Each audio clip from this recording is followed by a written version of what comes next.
But anyway, so last week we weren't on. The week before that, we did the Nemo stream, which congratulations, that is now fully funded. Although Yeah, I was very happy to see that. I still recommend getting some cash in there so that way there can be more flying beds. But Please. it's all we want. But anyway, so we are back to Xenogears and I'm officially excited to getting going. be sick of some aspect of it sometime in the next 45 minutes, I but mean, still respecting its attempts. I generally kind of remember what was going on, but I could not, for the life of me, tell you exactly where this goes next. Like, I need you to understand that at this point, as long as you haven't been playing this, as a child, I probably have just started the game over, and that's why I didn't finish a lot of RPGs. Like the last stream, we got Billy, we found Esmeralda under the sea. Memory serves Yeah. actually went for a while. No, we're back on the ship.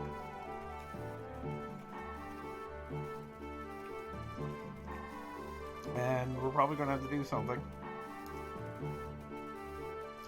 Faye is somewhere, so we're going to have to find Faye. As is usually the answer in these things, I'm going to assume he's near a giant robot, but who knows? He could be anywhere. Big robot versus slightly smaller robot. Regular sized robot. Nah, that seems silly. Is he in the bar? No. If Faye isn't much of I don't know if he's ever portrayed drinking. I mean, they were trying to get to a wedding that never happened, and assuming he might have had a drink or two there, but... Yeah, but he never actually got to one. Exactly. And spoilers, the whole dual personality thing might lead to badness if he's ever blackout drunk. Hey, Kishi.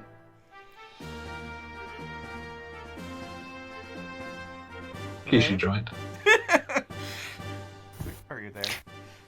Where's Xenogears? It's back! My beloved catchphrase. Oh man, managed to write that catchphrase for 6 seasons. I did say it last week, even though you weren't even here, Gankubam. I apologize. Hey, how'd you like St. Augustine? Oh, very much. Me too. I haven't been there for 20 years and swung by. It was good. There was literally a castle. I figured we could use some knowledge on here from someone who might better remember what the hell was going on in the game than anyone involved playing it. Did I miss Josiah getting shot out of a gun? Not yet. Oh, spoilers. We're just I think we've back. actually brought up Josiah getting shot out of a gun several times. I saw that Faye was awake and wasn't sure how much I'd missed. Yeah, no, Yeah. we literally Alright. just booted up and... Maybe. Hey, Hi, B. hi, Kishi. It's weird for B to be the quietest one in the call. yeah. I just got here. Oh, he's powering up. Hey, It was a long day, okay? Like, I was up on just my got out of the roof. tube. What, Goku was in the tube? He's gonna fight Frieza? There's something like unsettling about the first time that I watched Dragon Ball Kai and saw that Goku wasn't in the tube for 7 episodes. That's That didn't bizarre. feel right. Okay, we're taking Rico, right? Damn it. Everyone's favorite. If we're not taking Rico, what are we even doing with our lives? Listen, we're not Blanca players at heart. We could. I was about to say, Blanca's actually my, main and original Street Fighter 2. See, there you go. You're not, by not taking Rico, you're not only cheating the game, but yourself. Okay. Wow. When That's did, a deep Why is the Red Skull here? I was about to say, when did Stone leave his face? He's just the Red Skull now. He's the Red Skull. We do not question the actions of Red Skull. They put him in Nazi planet in Endgame. Wait, no, Infinity War? Whichever. Why would you have a Nazi planet? Not the Nazi planet. It's just a planet where if Nazis go and they die, apparently. Well, one Nazi at least. No Okay, word on other Nazis. I clocked out before Infinity War happened, so I don't feel like asking. I mean, 100% of the people on that planet that are vaguely alive are Nazis, so I guess it's calling it a Nazi planet works. I'm pretty sure that's like at least 3 different Star Trek episodes, though.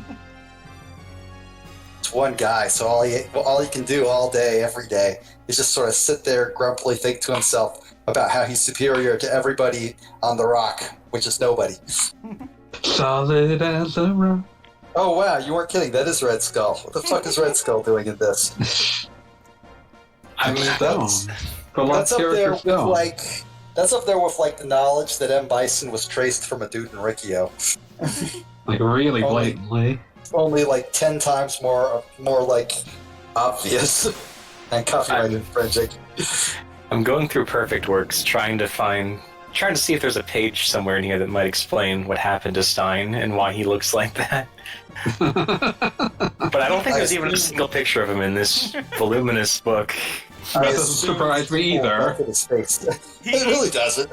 He said that the Krellian gave him that power, but like, you think at the point did he have to give him that face? Yeah, give his face in exchange for it? You become a skeleton, and it's like, no. Yeah, I guess that's the being a skeleton is awesome. Being that thing, not sure about that. Like, that's not properly a skeleton. It's clearly still covered in some sort of muscle. He's got like plenty of musculature still. He has not embraced bones, and therefore he does not have the strength of bones. Like, he really just peeled off the outermost layer. It was kind of pointless. Yeah. He was just like, hey, you know what sucks? Having a dermis. Ain't here for that shit. Yeah. I appreciate that that Billy's robot has a cape. Of course. That's pretty rad. Yeah, sure. It's a hero robot. I do love robots with capes. Yeah, no, it's just good. There are certain things in life we just sort of need as a society. That's one of them. Robots with capes. None of these robots who get a robo, though. So. I want to say, like, at this point, when Xenogears first came out, I want to say the only references I had for giant robots was basically Power Rangers, Voltron, and exclusively Gundam Wing. That's such a bad show. Okay. Gundam Wing was the one that was on Toonami. Yes, exactly. For years. No other Gundams, just... The funnier thing is that, like, Bandai's response to Gundam Wing being popular was, oh, so now we have to go through all of Gundam in order. Yeah, and, like, immediately the Toonami audience rejected Gundam 0079 like a bad lung transplant, so... That was the one... No, I don't remember that one. I vaguely remember 8th MS Team because it played things different enough for me to go, oh, that's neat. It's good. It's pretty okay. I remember. It's not as strong as its premise, but it's a pretty good show. I remember it being like much more about just like some guys in a war and they're trying to make do, and also they have a giant robot. It kind of goes like full Gundam by the end, but yeah. Yeah, like I remember there being speeches about how peace, and everybody is like, no, fuck that. Are you gonna say Kishi? Well, there's nothing really on Stein that I can see in Perfect Works, but there is a blurb on his gear, Alkin Shell. Okay. More important than him. According to this gear was at least partially developed by Chitellen here. So that's one more thing to blame him for. I was about to say, which is why... And one more thing that he's going to conveniently conceal. Well, he immediately revealed that he knew that the thing had an AT field, so there's that. That does explain it. Absolute there. Absolute style. But yeah, But yeah, they ultimately canceled the attempt to run the entirety of Gundam 0079. I believe they eventually blamed it on 9/11. Oh god. I mean, there's shit that happens that you just don't fuck with, and then on occasion, there's something that happens where you're like, I mean, this is horrible, but we now have an excuse. It gives us a very good excuse to not continue doing something we don't want to. Yeah. By the way, that's what happened to Billy's mom. I was about to say, incidentally, it is now revealed that the guy who vaguely adopted Billy also killed his mom. I mean, You know, like you do. Because she was tainted by Josiah.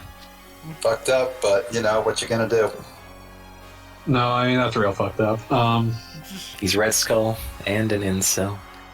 I mean, I always assumed Red Skull was an incel There's just because no he was way Red he Skull. wasn't. I mean, yeah, no, there's no way that dude's getting any action.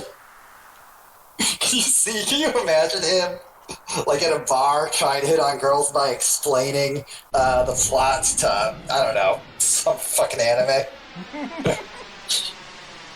I can just imagine him, like, trying to describe in detail why it's actually really cool to watch. I don't fucking know.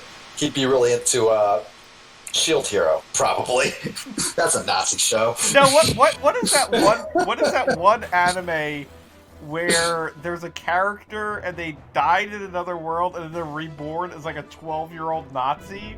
I'm not even exaggerating. This There was a are thing that like happened. 70 shows you might be talking about. Okay, but Like, but he's a little like girl. an actual fucking Nazi? That doesn't help! Damn it! Or like an actual fucking Nazi, or like, you know, a Nazi with the label filed off? No, well, I think a Nazi with a label filed off, but it's like totally a Nazi. Not So- a single thing has I mean, nothing you it's got a said name narrowed like- this down even I could slightly. find it, but I'm not gonna. It's got a name got like better things to Angry do with my life. Brunhilde or something. I No. am not fucking looking this up. I No, think it had a everything- movie too. The details you're giving us are just going to be ignored, Gogglebot. Please stop. So, Okay, yeah, good part is happening. Shitan also just noticed that Jesse showed up in a particular kind of gear where the pilot rides in a bullet that shoots out of the gear for some reason. That's rad Must as be hell. stopped. Why did anyone build this? We have to, because it's sick as hell. Please tell me Perfect Works says Zidane built it too. There's a pretty decent chance of that, I feel like. Does Satan just like build awesome shit? And I mean, he everybody's got like, drunk and was like, what if you become a gun? I didn't think anyone would use it.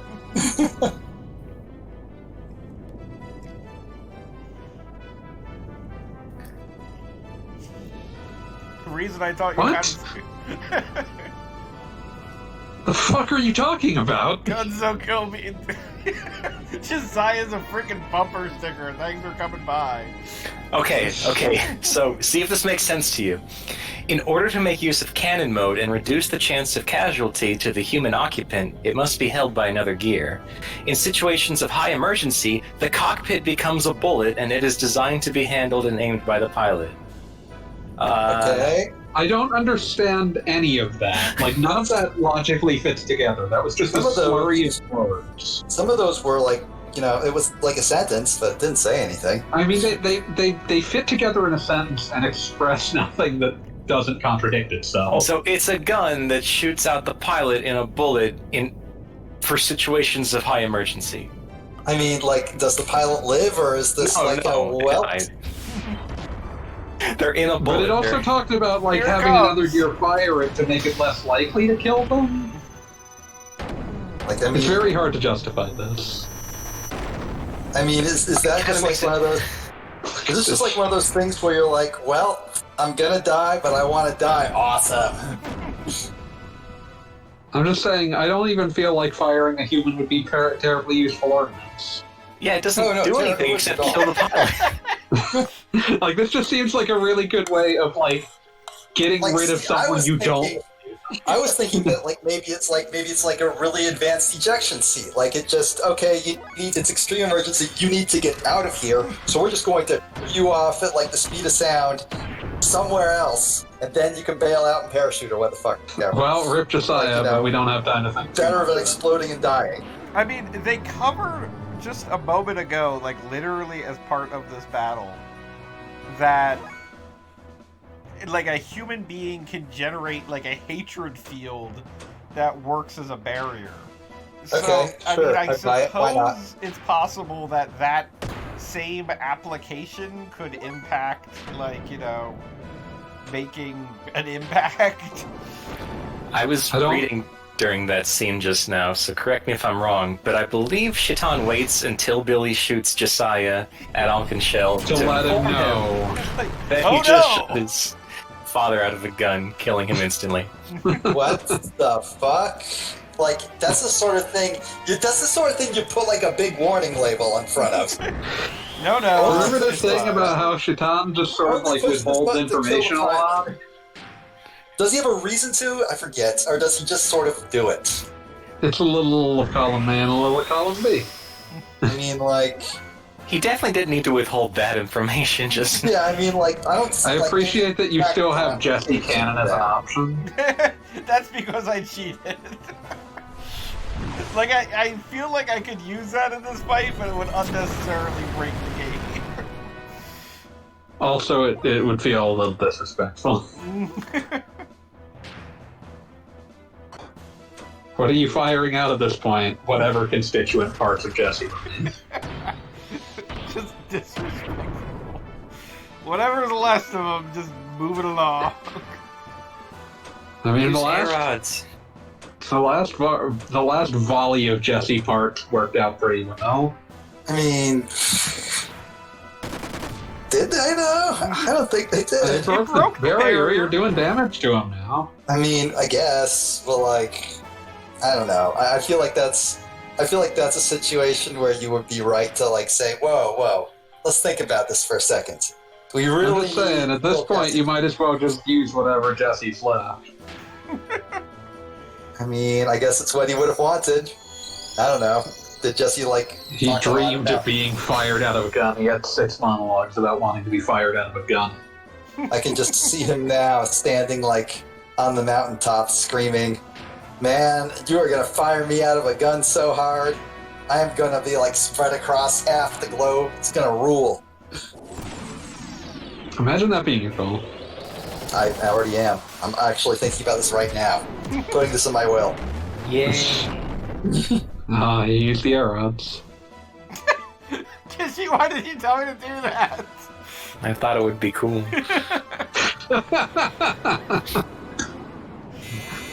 Was it cool, though? I hate gear battles. I hate gear battles so much. Listen, usually air rods is a pretty safe bet. I'm not sure why I did 0 damage. Fuck it, I'm just using Jesse Blaster. It's probably gonna be... Oh, I don't have the fuel. You don't have what it takes to use Jesse Blaster. I thought you cheated this game, Gagavav. Why is it still such a pain in the ass? Fuck it, I'm using Inkers on Cannon. I don't have any idea what'll happen, but fuck it. Probably not even on this disc. That is It the literally sound did of somebody. nothing. That is the sound. That is the voice of a man who has just experienced something just truly terrible and has no desire to justify it or like work with it. I applaud you, sir. You have admirable hatred in your heart. Okay, now I'm just Jesse blasted and seeing if it does anything. Yes, I can double Jesse blast. I mean, is there any Jesse left? I mean, he's just a normal-sized person, right? Maybe like a few hair follicles. And it does 0 damage. What the hell, game? What is even the point of cheating if it doesn't do anything? That's what you get.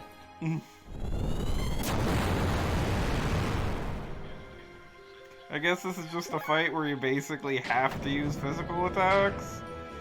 I am now thinking of the Kid Rad bit where when they thought, okay, well, we need to recruit ridiculously powerful like video game characters. Let's get the final boss from Not Earthbound. That guy can't be killed by anything except the prayer. And we doubt anybody will try that. It seemed like a good bet. And it turns out he could be killed. They just needed to kill him in one turn. And doing so unlocked this where the game dev basically yelled at them for breaking the game. They were like, well, this sucks.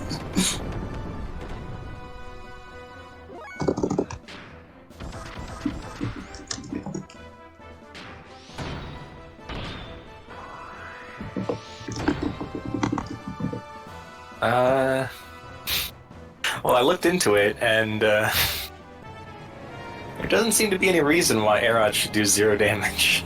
That's weird. It should be a really good thing to do in this fight. I don't know what's happening. I think the game is officially rebelling against you. Yeah, the game is just like... Game has come to a decision, and that decision is, man, fuck Gogglebob. Video Granted, game has Arrows decided is a to lot. attack and dethrone Bob. Granted, Arrows is a lot better if you thought to buy an ether doubler for Ellie back in Nissan. I mean, I've got one of those, but she's about to die, or somebody's about to die. Oh yeah, you've had infinite money, so you probably just bought everything. Technically, I have like 10 of every item. There's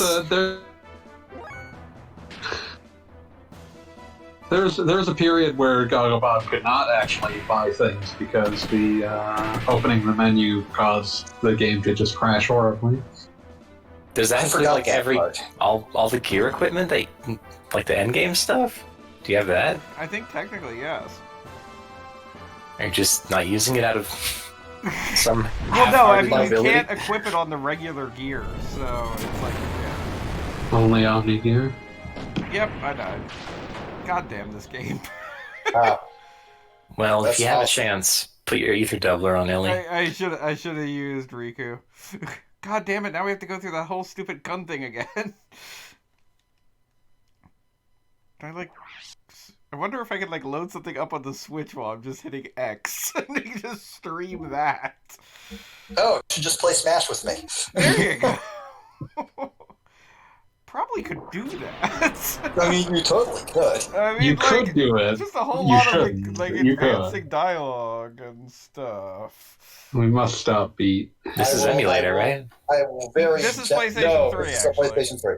Oh, so no fast forward. Yes, exactly. Okay, let me look at my gears here. Since somebody actually is Since you might have to try. yes, apparently. Okay, so equip. So what have I got equipped on these things?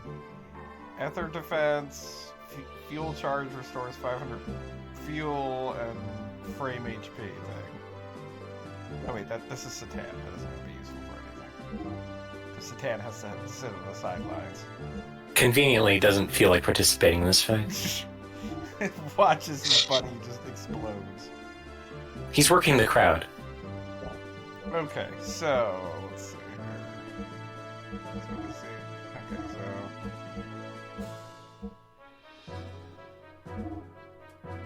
Okay, I guess it's Godson ammo. Yeah, we can do that. Big gun, bigger ammo. Yeah. Bigger gun. Bigger gun. Alright, what we got? Charge. Okay, we're not worried about status effects here, so I guess we could up the armor value. That sounds useful. Probably doesn't do goddamn anything. Stress damage. Turns out nothing does anything. Seal the entire was, point- literally what I kept using. That could theoretically work. I don't understand. Maybe this is just me. I don't understand when Seal armor. when JRPGs in particular try to be difficult, because the difficulty is not necessarily from execution so much as it is from experimentation, from figuring things out piece by piece, right? It's not like you have to input a 40 button like combo or anything. It's all about figuring out. It's all about like item management. It's Yeah. like endurance, that sort of thing, right? Uh-huh.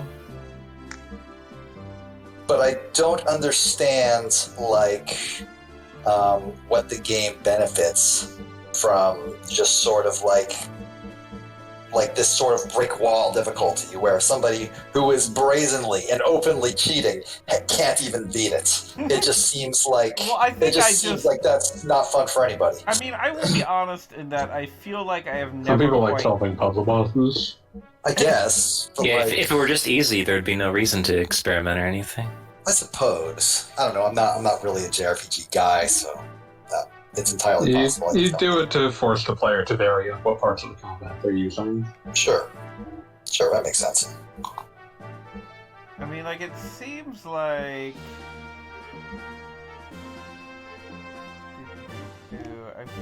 I feel like the big issue here is that I was relying on being able to use Ether, and it was apparently completely immune to Ether?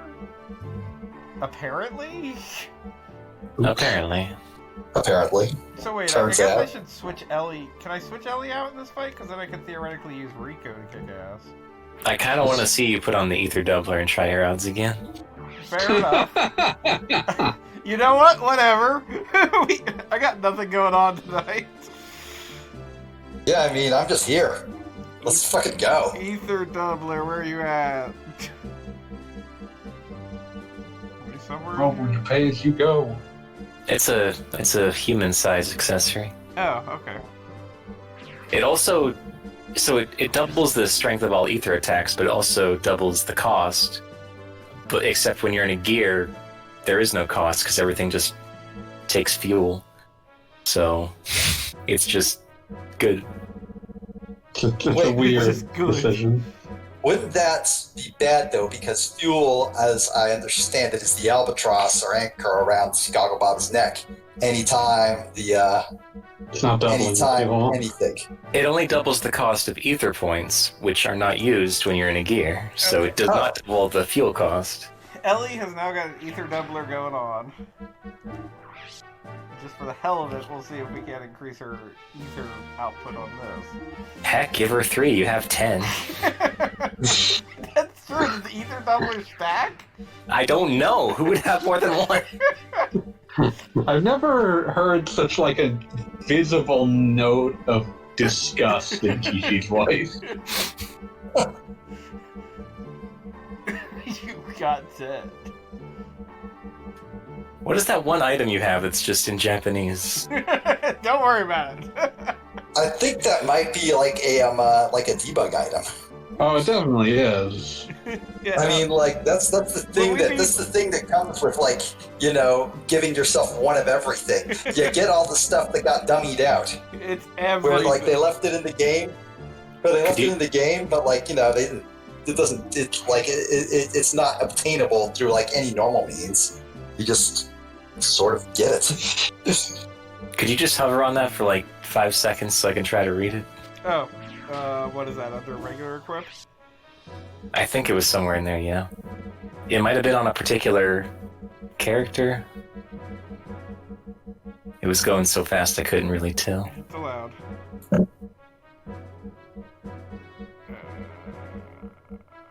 It was on a short list, so probably not your accessories.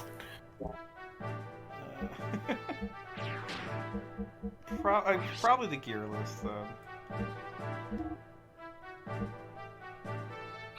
Forever young. Forever young. Equip a chaos rod. Why not?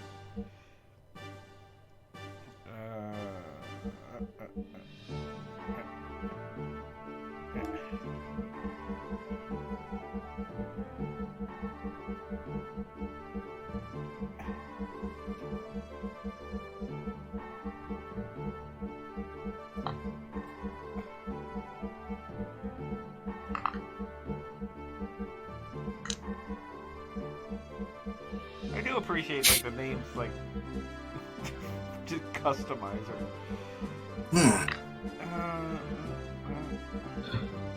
I like the simp circuit.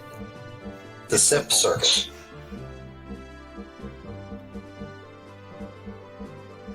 The simp circuit gave his entire life savings to someone on OnlyFans. Nothing there. One second, let me just see if there's... What can I do for increase?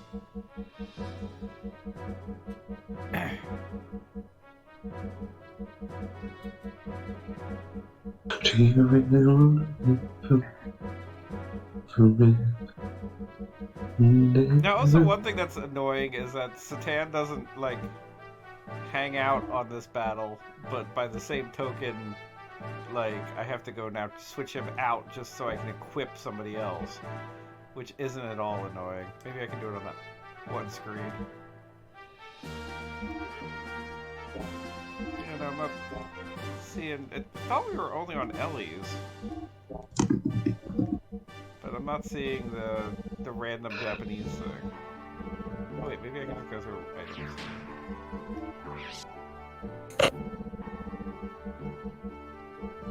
I'm gonna go grab a beer. I will be right back.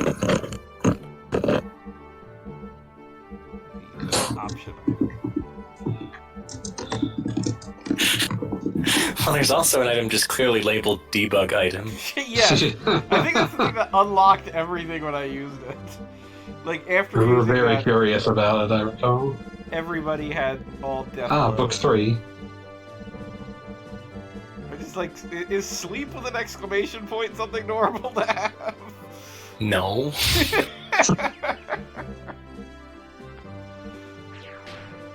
Stop with an exclamation point. Weakling! Just stop. It's You're already hurting been Armor done. Plus. Like, all of those just seem to be status effects, basically. Yeah, it's probably like stuff that was dummied out that was things that you could theoretically... They were probably kind of like the Final Fantasy IV items, I would assume? Like, They might be like enemy skills. that too. Okay, like, I'm actually super hungry, so I'm going to go make myself a sandwich. It's okay, you're And I'm gonna literally make not this- going to miss anything. No, exactly. See, that's the thing, right? I'm going to make Now this is the sandwich time. slowly, and I'm going to do it properly, like with mustard and toast and everything. I'm going to make this sandwich Oh, I good. got this hot sauce mustard, by the way. It's totally crazy, and I can't, like, survive it. It's pretty amazing. Awesome. But I'm betting, but by the time I'm back, you still won't have beaten that boss. We'll find... That's my vote. That's my vote of confidence. I'll be right back. Ellie's got 3 ether doublers, so it's gonna do 000 damage. 0 times 6. Alright, let's get this whole show on the road. Do you think Beat's really making a sandwich? Oh, yeah, absolutely. Okay. It's not something he would lie about. That's not what I heard. There was that time that he did feel bad about lying about me. Okay, I have context for this now.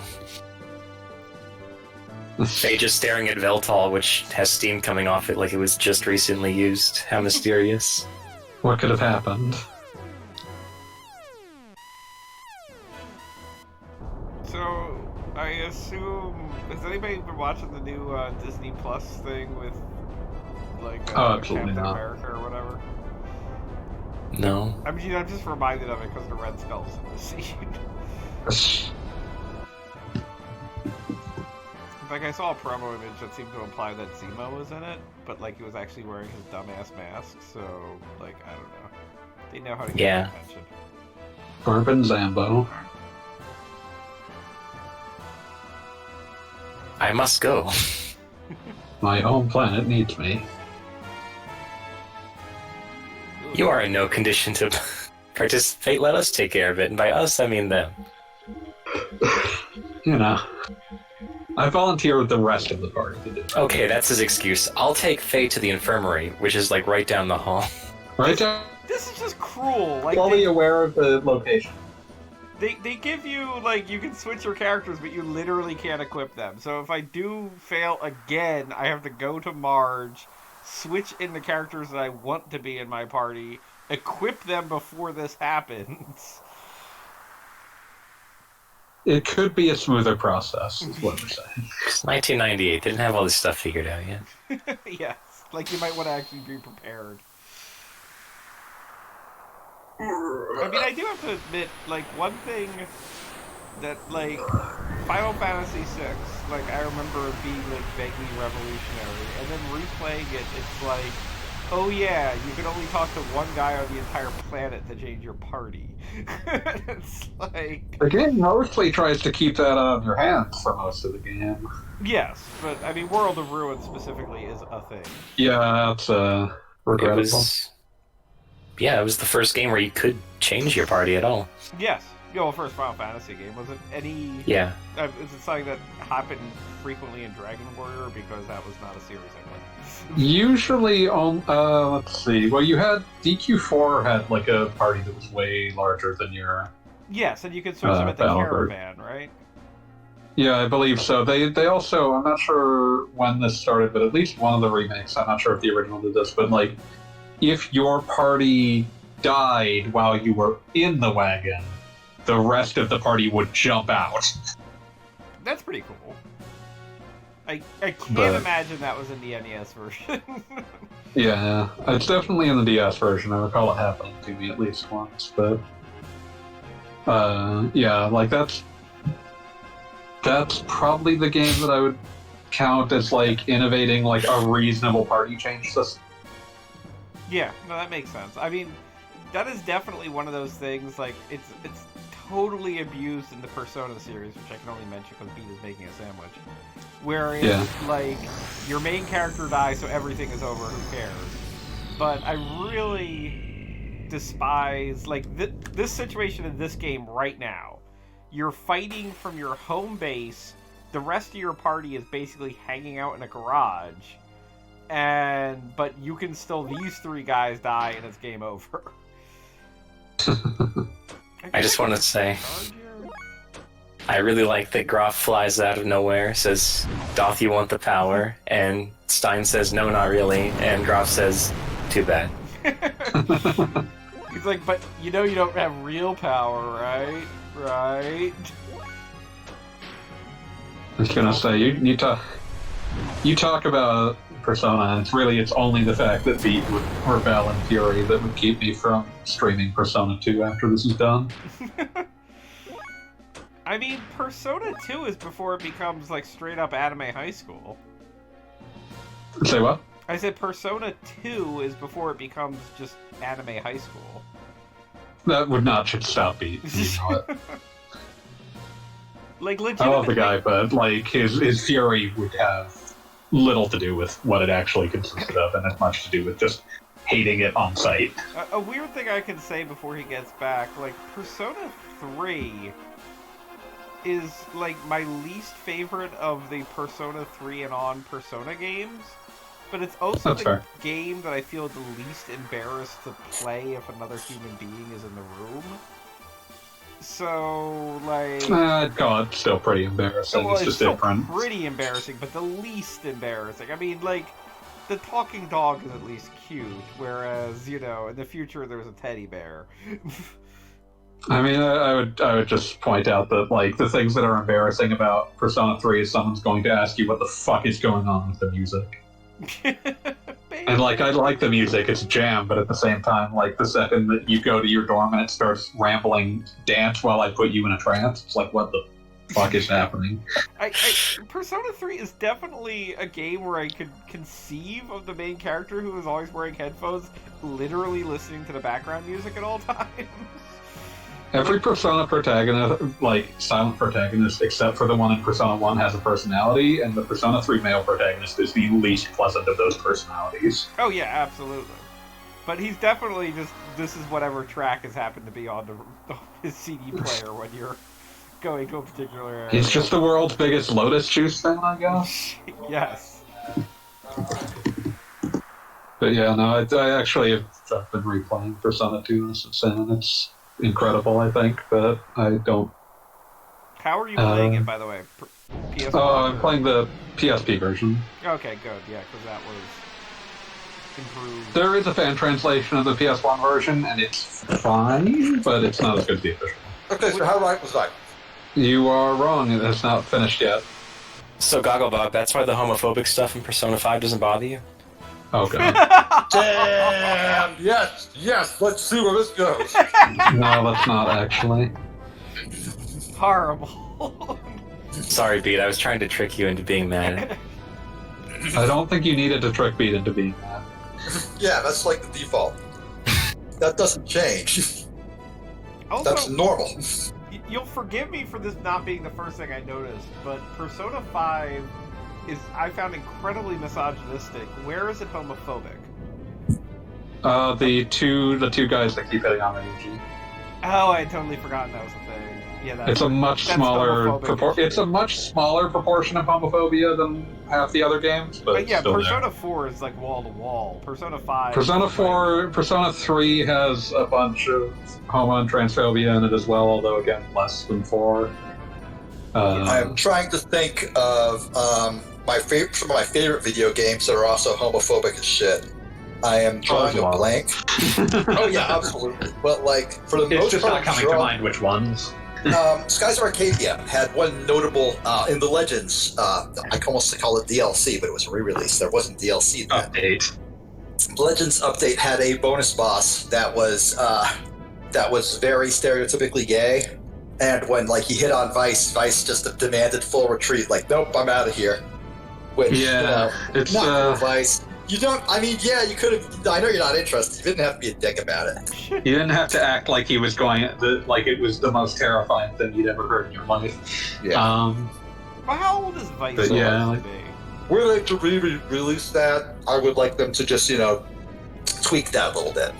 Dragon And they Quest will has release been. it. I predict it every year. It will happen. Dragon Quest has been, every time it re-releases, it's been slowly cutting out all of the weird one-off Okama jokes, thankfully. Well, good for them. Yeah, I think, I never got through 11, but I understand that has. I've heard some conflicting reports of homophobia in that one. it very much depends upon which version of the script you're reading. Interesting. That is The weird. English version of the script does its very best to make Sylvando work, and the Japanese version is probably trying to do more with him than it would have otherwise, but at the same time it's still a script primarily written by a man who's probably getting well into his 60s at this stage, so... So, not a great sign. It strikes me as a kind of, here's the same old stereotypes, but in a positive light, so now we're progressive, right? It's trying, it is trying to be like, oh yeah, it's no Okama, but he's a good guy, and it's just like, oh, no, could you think a little harder about that? But... It's one of those cases where, There we go. their hearts are in the right place, but their head's up their ass. Kaioken times 6. Kaioken Oh, no. times 20! Wait! What? Wait I'm for watching. it. I'm watching. Ow! Okay. What are you doing? Did you What heal just him? happened? Did that heal him? Is that why it was green? yes, that was feeling. Oh my god, that is hilarious! Did I it don't- overload? Can that happen? I don't know. It's like the reverse of Did it Final Fantasy Mystic Quest. Just like a bumper underrun, and it's like, oh, I'm better now, thanks. Thanks, buddy. Aren't you Needed glad you that. brought Ellie again? Same powers as Metal Bat. I'm getting the really unnerving feeling that this is just going to be the entire stream. I fucking love Metal Bat. Ladies His and whole gentlemen. deal was the more he breaks his bones, the harder he fights. The To the better. point where, he's basically dead and fighting, and basically ripping the city in half. Fucking awesome. Don't worry, Rico's here. I love that Riku's robot looks like it's made out of, spare parts. Fits the Blanca aesthetic, I think. That's did not to put- say... I'm sorry, I didn't mean to interrupt. Oh, I was gonna ask Goggle Bob if he ended up putting the seal armor +1 on everybody. I put it on Billy just to see how much of a difference it makes. Because this is absolutely the kind of game... Yeah, that's right, Ellie, you die. This is absolutely the kind of game that it's like, he's using seal, I'll put on seal armor, and then it just does nothing. I don't know about that. Am I wrong to assume that you cannot revive people when they're in robots? That's I believe correct. Got, like, That is correct, Got like yes. a pick through and stuff. That makes logical sense, but in gameplay it just sucks. Yes, it does. No, I've said this before repeatedly on the stream. I feel like piloting a giant robot should be the most fun part of this game, but it's the most hampering as far as I've ever played the game. Like, it just, like, it limits options, and you're just like, oh, thanks. Yeah, a lot of the gear battles, well, the gear boss battles tend to be more gimmicky. Alright, guess what? Hooray. Equipping Billy with the most powerful guns ever helped. Okay. And now we don't have to do this anymore. Thank God. It's just gonna haunt me why Aerods was doing the things it was doing. It did 0, and then it did healing. That's not supposed to happen. We all learned There's just a lot of questions happening. That is, the bigger the robot is, the more likely it is that it's a cheater. Yeah, so Satan admits to creating the gun weapon. Why did you make that? I have not made such I a should thing. not have done that. No, I didn't mean that from a spiritual Well, way. he's just said no, it's not. It was absolutely his fault. This dude, no, I forgive you. Don't forgive him. He's an asshole. What up? Anyway, it's fine. I don't know why you survived, but you did. He lived? What the shit? You did! Is he just that tough? Was that scar always there? Yeah. Yeah. Okay. I believe you can So just why use the that fuck- attack now. So why the fuck didn't he, just march out and rip the robot apart with his bare hands? He's clearly the strongest human ever. Because he wanted to be fired out of a gun. By an enormous magnitude. This is like you did at the end of Gurren Lagann, where, the Spiral King just walks out into the void like, hey, motherfuckers, I'm here too. Yeah, you guys are tough and all of your robots. That's cool. I don't need one. I'd also like someone just to say, why is Blanca sitting here watching this? Why wouldn't he? Because he rules. If you have opportunities to have Blanca around and you don't take them, that's on you. So this I mean, he ends- barely counts as a round. His sprite has been put in here. I mean, yeah, okay, the writers clearly phoned that in, but I'm always down for more Blanca. Where's Dan? It is good that Finally, Blanca it's and Dan are friends. I He's will good in argue Street Fighter this. 5. He's fun. It is good that Blanca and Dan are friends because Dan, being basically a normal person, means that Blanca has a solid connection to reality that isn't all these crazy magic kung fu people. I also really appreciate that they made it canon that apparently Dan's the one who taught Blanca English. And that didn't need an answer, but here we are. Jimmy, why didn't you call me when the new I tournament am- started? I am Yes, the now phone was wondering unplugged. which language most of the fighters canonically speak, because they're from everywhere, right? There's no Yeah. reason I mean, for that's their Ryu whole to thing. necessarily... I mean, sure, Ryu and Ken's an American, it makes sense that he would speak English, and Ryu and Ken grew up together, so they probably speak the same languages. I think there's several just Portuguese, Brazilian characters. They would probably- Blanca and Laura and Sean are all Brazilian, so they should speak Portuguese. Yeah, they should speak Portuguese. There's a ton of Japanese characters, although one of them's named Edmund. Isn't Jury Korean, I think? Jury is in fact Korean. Okay, so logically she would speak Korean, and maybe also Japanese, because, she travels around. I mean, But, I like, just assume don't- M. Bison speaks a language of his own devising. This is the perfect language. and Bison's got like all sorts of psychic nonsense going on, so I can totally believe he's doing some sort of like Hitchhiker's Guide thing, where in whatever he says, people just understand. Yeah, he's speaking. I in choose to tongues. believe that he's speaking a language of his own devising. Yeah. Now Dan, I would be willing to believe speaks Esperanto exclusively. He's very Japan. Dan should be speaking Japanese. Psycho style Okay, is so, like, strongest. Wait, is Dan Japanese? I don't actually know if he's Yeah, Japanese. Dan Hibiki. Okay. His Okay. name should be pronounced Don, technically. Yeah, Oh, okay. So, everyone good just to know. says Dan because it looks like the English name Dan. Yeah. I mean, I think we're all willing to roll with that. Yeah, I mean it's fine. It's just one of those things. I'm betting Dan himself is cool with it too. He seems like a guy who wouldn't get upset over much. Yeah, Dan is Dan's Japanese, son of Go Hibiki. Okay, yeah, it's definitely Japanese.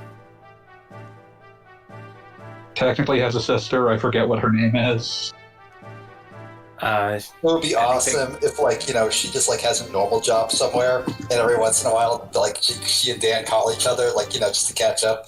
And she's like, No, yeah, she's so, she's work like a shop owner, I think, or something. That's a normal job. Is that She supposed to be, like a really reference respects to, Dan. like another Capcom character that she like probably was like a shopkeeper in like a random trivia game that's what they're trying She's to a shopkeeper in Street Fighter V. Oh, Fantastic. She's the parody of Yuri Sakazaki, so her name's just Yuriko. Yeah, I had to double check that it was just Yuriko. It's like King of Fighters. I hate the art of fighting, but I want to be the king of fighters. That's the single best localization Street Fighter ever got. It's just, I think the quote is made up out of whole cloth, but it's so incredibly good. Yeah, they just made up new win quotes for English. But like, that's the best one they did. It's good. The actual best win quotes that came out of the Japanese versions are still Saddam's from like Alpha 2. Mm-hmm. Die job, death car. Tight shop, death car. Beautiful man, thing of fucking beauty. Just like went straight for like, what is what does a weeb who can't speak Japanese sound like they're saying? Yeah, Katana definitely speaks English. Or excuse me, Sodom. Die job, death car, do more, swim, ascend. Shogun, I death. Every time I see Faye, I think he looks like the dude from Gurren Lagann. That was obviously based off of Faye, which is a weird reference to make. But he's not. It's the other way around. Well, even Faye's kind of based on Faye in a way. I mean, I suppose he Wong would Fei be. Fong. I'm afraid I don't get that reference. Chinese folk hero. Oh, okay, cool. And they had the My reference pools are too shallow. Too shallow for this conversation. then they had the really I say folk hero, but he was actually a real person. He just gets eulogized a lot and very I sweet. mean people get lionized into folk heroes. Yeah. But then they had the brilliant idea of what if we called him Fei Fong Wong? Well, yeah, you gotta put the first name first for the gaijin. They gotta. I'm Anyway. enjoying trying to work out what these win quotes are supposed to be. But I only sometimes know good enough Japanese to understand what Sodom's broken Japanese is supposed to be. like Shogun I Death is probably supposed to be like Shogun I This. Yeah. So wait, like there's actually there's a guy inside that robot. Why wouldn't there be? What robot? I mean, I guess it was more like a pile of TVs. Oh, there's like how many? Half of them were sent to a color test. Which I think there's weird. 8 guys in there. Oh wow! So like they're just having a party. There were originally 12, but some stuff happened. I was about damn. to say that they have a few monitors out. They're trying to get tech support to deal with that later.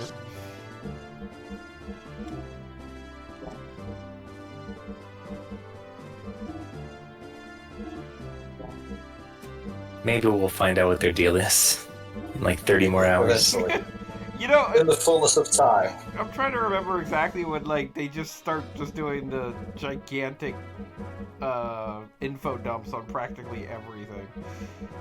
That's Eventually. what people remember Disc 2 for. Pretty much.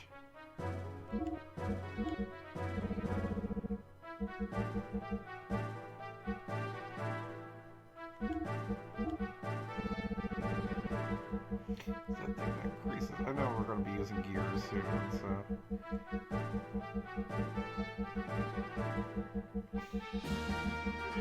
You better believe the next battle we get in with Ellie, I'm going to see if the aeroids are still healing things.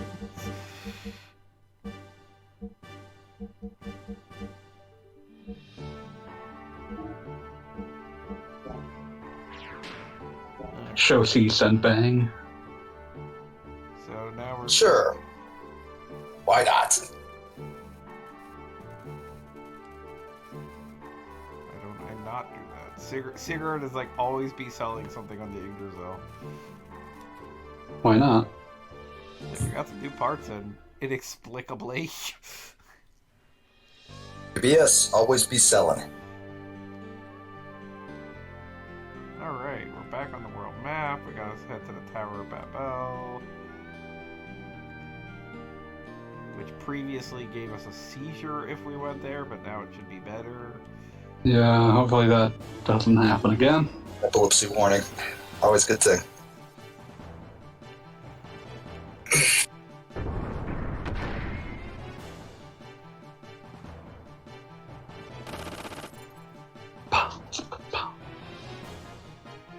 this is the problem with the gear fights, once again, is that, like, the random mook battles, like they're practically, like, plinking damage, like, they may as well be shooting They're just off. really uninteresting. Right, and then you get to the boss battles, and it's like, you know, no one can survive.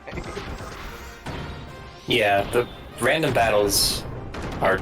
They were trying to balance it, so, you know, your only source of healing in Gears is usually very costly in terms of fuel, so they didn't want you to have to heal all the time, so they're very weak. But then all the bosses are designed with the idea in mind that you'd be coming at them with full strength and using everything you got. Yeah, and it gives you really no... I mean, like, the problem with the last battle... I'm going to claim this is the reason I lost, but I literally had no idea if I was doing a lot of damage or very little damage. So this place is infamous. Yes. Yeah. I am listening closely to my PlayStation 1 to hear when it starts loading a battle. No, I'm playing on the PlayStation 3. I'm playing on the purchased version of Xenogears for the PlayStation 3, which you only have So, until like, this- summer to buy. Oh yeah, because the PS3 store is going away. Yep. I still have my discs, so... Well, rip in peace, PS3. Me too. Hardly knew you. Rip in peace, PS3. You were This is mostly just absolutely- kind of a huge letdown. I guess, yeah, a little bit. Okay, this is absolutely unrelated to anything anybody cares about but me, but it was driving me nuts pretty much all day that I couldn't remember which song contains the lines, "I'm spitting my rhymes, we gonna get you to bump the music to break your neck to." But it's Redman, back in the building. It does sound like a Redman lyric. It is definitely a Redman lyric. He has a certain je ne sais quoi about him. So is Faye just gonna keep not doing damage? Yeah, I don't know what's up with that. Faye just doesn't feel like doing damage. It's a self-care. Like, this seems like a problem. Faye doesn't want to do damage. Like a problem that needs to be addressed sooner or later, because doing no damage is not really something that you're going to be able to deal with when you hit like a boss fight. I was expecting you to use air rods on those traffic signs. Maybe next. She just uses air rods on every single opponent. Well, he said he was going to test it.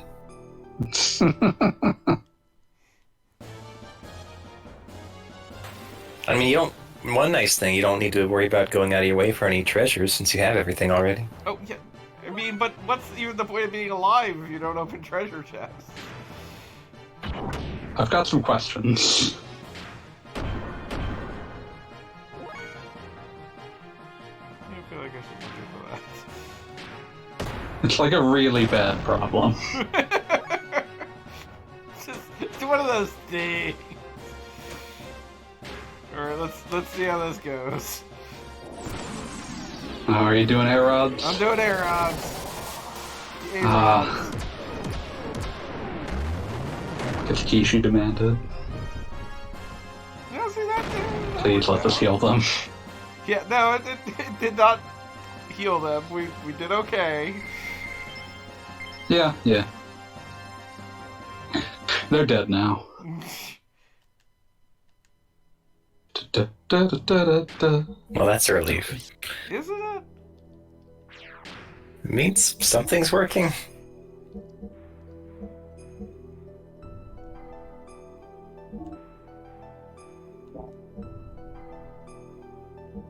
I'm sure I wrote down somewhere what the kanji on those enemies says. There's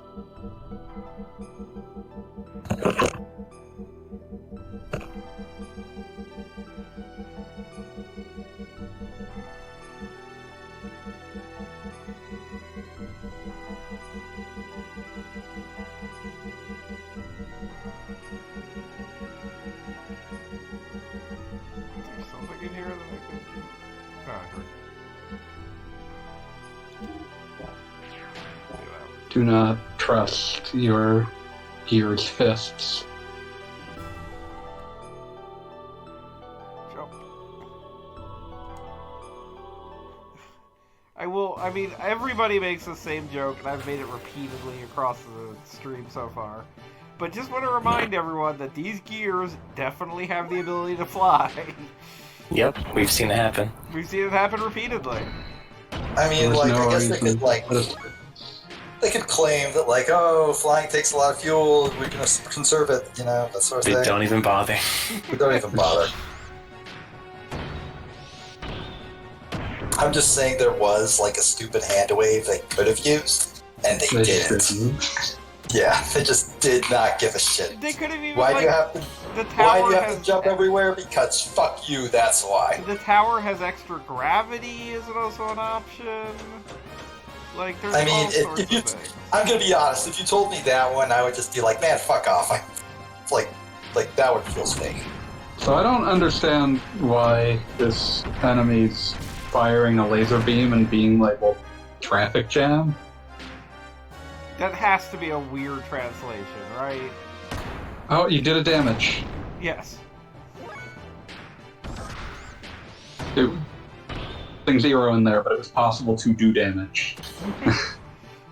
Faye is getting better.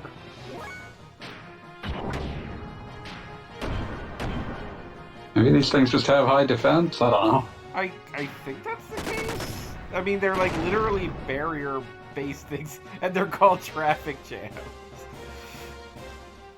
Like, slow bots? Slow robots, slow bots. Slowbots. We're the slowbots.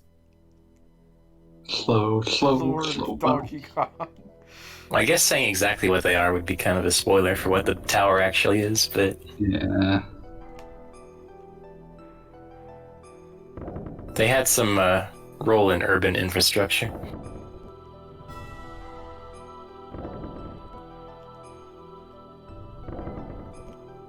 I can't imagine something that could bend this well that could also take the combined weight of 3 gears.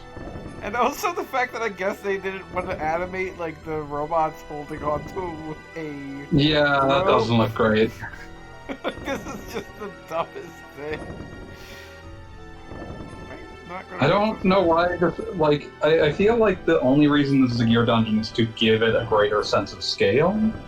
Which is important, considering what this turns out to be. Like, Yeah, no, I get that. It's just, I feel like there needed to be some reconsideration of what was happening here.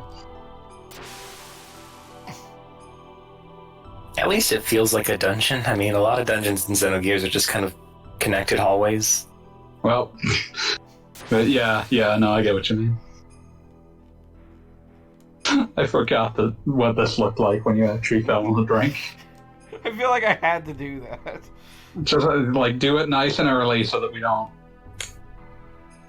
Do it nice and early so that, like, when the readers of the Let's Play, which I believe you still haven't posted. I was on vacation!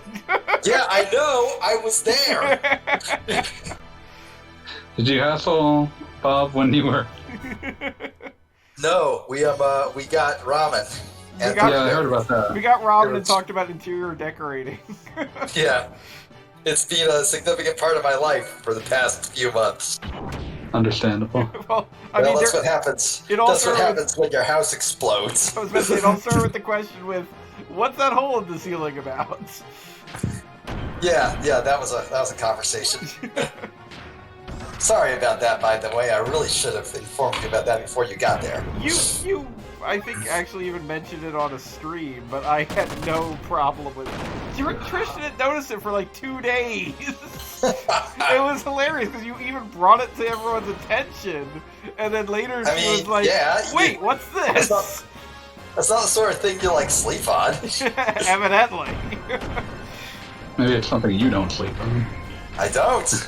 It's a hole in the ceiling. That's bad. You don't want that.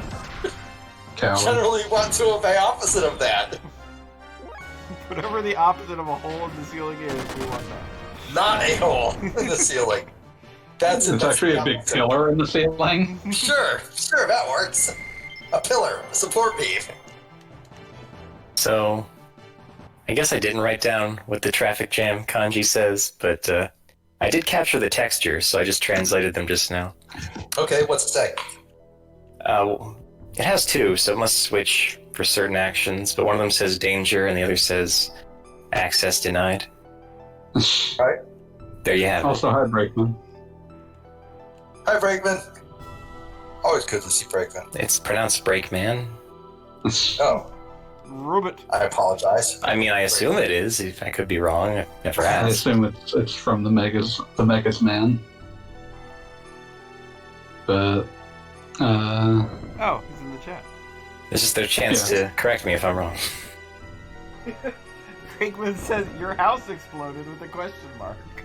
But Oh, I believe that I'm is sorry, my directed at Steam you. chat isn't updating. I'm going to refresh. But yes, Brakeman, my house did explode. Not explode, implode is more like a better word to use, I would think. But yeah, basically basically flooding and everything else at once. It was Everything else. it was There could be quite a an lot in eventful several months. Brakeman says that they accept either pronunciation. Thank you for your flexibility. I find that cowardly. Rude. Rude. I thought you would have my back on that one, FP. So I'm not going to tell someone how they have to accept It's pronunciations the on their modern name. breakdown. Also, Mega Man's bad, so Big Man's good. no, I don't believe that. Well, I need you to stop believing wrong things because you're wrong. There is no way Mega Man isn't good. Like, I don't... There are good Mega Man games. I don't think that in general Mega Man's good. Damn, fanboy out here with the fucking iconoclasts. I just think most of them are really boring. It's a long day. My brain's dead. I mean, I kind of get it. There's like maybe 4 Mega Man games I enjoy, and probably only one I'd recommend without reservation. Like, Mega Man X is the one that I personally would recommend without reservation. That's like, this is actually like a really, really good like platformer that I think people should play even if they don't think much of the rest of the series.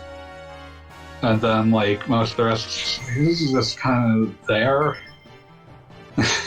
Damn. Some of them are fine, but, like, none of them are games that I would particularly seek out. Fanboy out here speaking harsh truths to power. I don't know what power there is. I don't at this know stage. either. At this I don't know stage, like, either. I think the Mega Man fandom is primarily concentrated on talking time. It's like That's no, horrible. it's literally just a talking time, guys. Who cares about Mega Man? These 7 people. And Keiji Inafune. Keiji Inafune like tried to make his own Mega Man, and that didn't go so hot. Can we rip that? Are we able to rip that Band-Aid off now? Can we like admit the truth? Oh, I think most people admitted that the second that it came out. But Okay. Now he's hard at work again, shilling Gunvolt 3. yeah, I just remember the second that Inafune left, he immediately set about attaching himself to projects that are universally horrendous. I mean, I was actually reading an article recently on Mega Man Legends that reminded me of Red Ash, and it was like, oh yeah, everyone identified that as insane. Ash. I'm talking about things like he was a guest in a Neptunia game. He was executive producer on the Yaiba Ninja Gaiden Z. I think you're forgetting that PSP game where he had a haunted theme park. No, I wasn't going to bring that up because that's nowhere near as bad as the things I just said. Yaiba Ninja Gaiden Z is one of the worst things that has come out of a major company. I mean, at a certain point, you just gotta say, please don't make this. It was I can't remember. Did he act? This is a quote, so please do not think I'm a misogynist. Sugar tits in the trailer. I believe he does. I'm fairly certain he does. That game's extraordinarily bad, and I can't remember which of the Ursat's Mega Man characters recent years shows up as a DLC skin. It might have been back from Mighty Number 9. Wait, who says sugar? In what game? Oh. In Ninja Gaiden Z, the protagonist, not Ryu Hayabusa, this new guy named Yaiba, says it. Okay. That was like a 2011 game? Say what? Okay, I found the trailer. I'm watching it now. What were you asking, Kishi? It's like a 2011 game? Yeah, 2011, 20... I think it's closer to 2013, because I think there's a Beck skin in it. Gross. Yeah, it's I hate it with that. It was one of those things where it was I was furious at it the second that I saw it, the first trailer.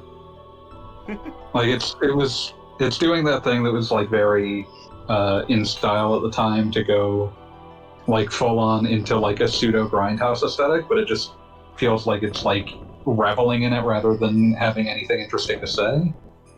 Yeah, it's kind of the style at the time. Yeah, there's a lot of that, and it's so it was already a game about what if we put zombies in a franchise, and it was developed by Spark Unlimited, the people tapped to make Lost Planet 3. I wonder how that happened.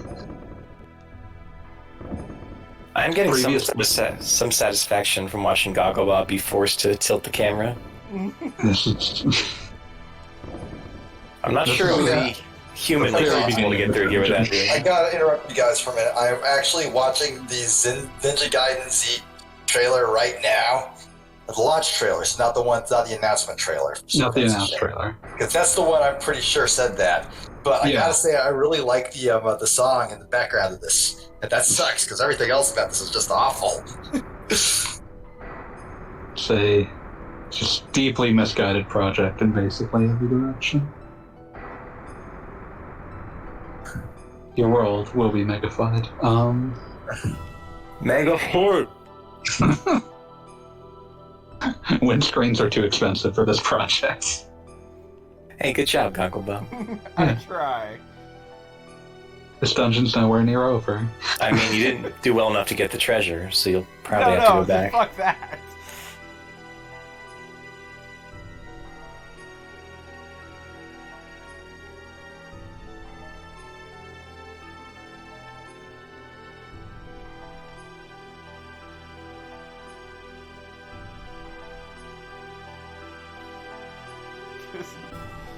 Everything about this dungeon. Here's the save point, because you're probably going to turn the game off in disgust at some point. And just make sure that you can come back after that initial stretch. I feel like they put that there just literally to give you feeling of you've made it through something complicated. The first room you made. Yeah, exactly. Okay, good news. I found what the song was in the Ninja Gaiden Z launch trailer. It is a cover of Louis Armstrong's What a Wonderful World by the band Ministry. No. That is a weird choice. Have a link. Wait, can we talk Thought about some of the lines sounded familiar. that Faye, the poor village boy, is like, this looks like a relay station to the upper atmosphere. He took a couple electrical engineering classes. Also, he's been hanging out magic spaceships and like whatever the fuck this shit is for a while now. Yeah, I guess. Titan actually gave a lecture on it while drunk at one point. Yeah. I'll show you how to make a gun. Drunkenly made a big gun gear and then shouted about relay stations. Best gun. Like, you can see the ingredients for a compelling dungeon in this. This is such a great concept, but just every goddamn part of it makes so little sense. I do love these human-sized interiors where everything's sideways. Yeah, like doing these things where it's like actually like exploiting the ability to like move from gear to non-gear and back again is cool, and like I like that. And then And like the sideways there's a lot of cool is atmosphere in how this place looks. And it's just all wasted on just being miserable to play. And But also, again, there's a lot of parts where it's like, I feel like there could have been a more clever solution from a both storytelling and dungeon perspective than here is a rope that supports 3 giant robots. Yeah. but again, every other dungeon in the game is just tunnels. So like, I'm it's a afraid the change Tower of pace. Level might actually be the best dungeon in the game. I mean, yeah, and that's depressing. I mean, you can tell, complete with the prologue that boots up every time I start the stream, that they likely had the idea for this dungeon in general, like practically Probably one of the from first day ones they devised. Yeah, like it was probably something that they had in mind right from the start, that like, guess what we can do type of thing.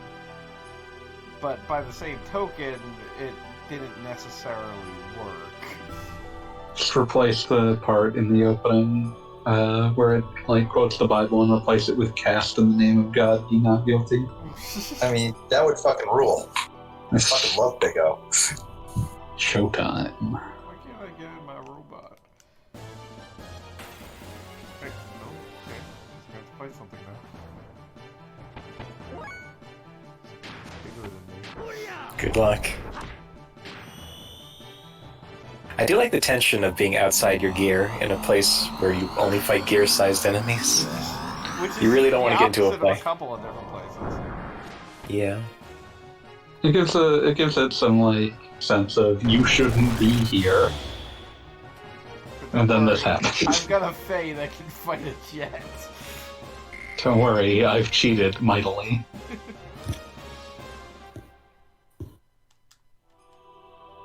No, seriously, why can't I re-enter my gear? What's happening? You gotta find the magic spot. It's not the most important part of the process. Give me my pixel. Buddy, I am going to die here. Let me back in. I kind of remember it being, like, strangely in front of your gear.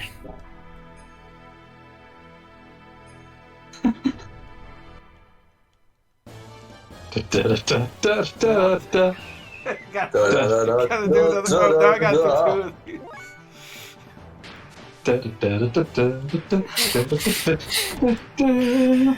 Are you sure you're pressing the right button? No, I I'm don't think you're not. pressing the right button. I'm not back in my robot yet. That's a problem. I do like that, like, your little guy is just attacking its ankles. Like, you know, That's just how you gotta be sometimes. sometimes it do be oh, and he killed it! He actually killed it! Well, kudos to him! No Congratulations! kudos. Had a Game Shark. Never mind. Fuck you and She wants die. just a big asterisk on this entire playthrough.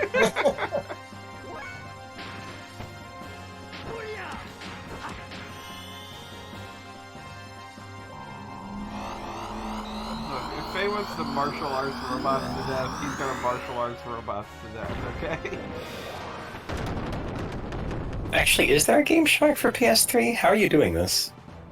I was able to, hack the game on a emulator and then export the save. Impressive. It's what I do. I go to, like, really stupid Great Legs to cheat things. Can you just go into the gear submenu and say I'd like to be in my gear now? I think that's a thing Is that how it sometimes. works? Wait, you hacked the game, but you don't know how the menus work? That seems suspect. It's really not relevant to... Okay, yeah, that's how that works. Wait. Ellie! Billy, you forgot to get in your gears! Oh, lordy. Get in the robot, Shinji. Yeah, for some reason you have the freedom to not have all your characters in gear. Did I What if you would never take that option? Okay, there is I do definitely appreciate that they can jump as high without the gears. Hold on, someone's calling me. if I didn't want to actually make progress in this game, I definitely am considering just having Faye outside of the gears at all times.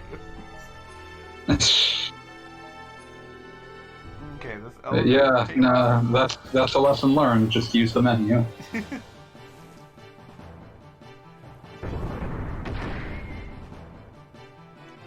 I think the joke here is that now Faye is now going to do 0 damage. Yes. Yeah. Whereas he would be invincible on foot. Hey, Goggle Bob. Yes. My mom wanted to thank you for being an excellent house guest. Oh, thank you very much. Oh, which reminds me. Oh no. This is fun for the whole stream. There was this. I don't know how to describe him. Just like a larger, older man. Okay. Huh? Okay, yes, go on. Completely out of nowhere while Trish and I were going to the beach, and he just looks at us and says, "How's your honeymoon going?" And I'm like, Well, alright. immediate reaction is like, "Oh, it's doing great. Oh my god, who the hell is this?" And we had like a quick conversation. He asked my wife where she was from, and he's like, "Oh, we had somebody from Czechoslovakia a couple weeks ago," and I was like, "Okay, that's nice." And then Yeah, no, apparently, like, a lot of people in that condo just, like, do what we do, which is just, hand off the keys to whoever for a week. So, the ones that actually, the few that actually live there are very used to just seeing, like, people and going, yep, they're on vacation. Yeah, no, but it was the fact that they nailed the honeymoon thing was concerning. Yeah, big honeymoon energy, what can I tell you? Like, do we look like newlyweds? Listen, there's Well, a I lot mean- worse you could look like. I mean, it's COVID year, everybody. Nobody went anywhere. This is true. But yes, no, thank them very much. Also, I just got you demonetized. Sorry. Oh yes, damn it. Oh, You you were gonna make so demonetized much for off that. this stream. But yes, no, Dumbest thing. thank your See, parents this is once your again. fault. That This is was- gonna put Gogglebot's kids through college. Oh man. Now those robot kids are gonna have to, like, I don't know, learn a trade. Learn a trade. Nowadays, I'd advise you learn a trade instead of depending on a college degree. I'm going to put them to work building Beat's house back together. It's already done. The house is back together. It's Now just they already don't have that Come job. on, buddy. You're taking food out of their mouths. I mean, I'm sure I can find something for them to do. My imaginary children are starving thanks to you. Can't believe you're this heartless, Beat. I believe it. I cannot believe that there are not only, like, boxes, Robot-sized boxes. everything about like this there's nothing that, like, would prevent this from being done with humans, because they They want clearly to- just They clearly just designed a human room and then were like, make it a robot room. And they were like, is it going to make sense for there like be robot-sized walkways and robot-sized shipping containers? And everybody is like, yeah, that's probably fine, whatever. Sure. God, I hate the robots. I Why? think everybody hates the robots. No. The robots are cool designs, they're just misused by the game. Yeah. Yeah, no, I mean, like, legitimately, if at a time when I was this kind of person, they had released, like, you know, the Xenogear model kit or whatever, I would own every goddamn one of these.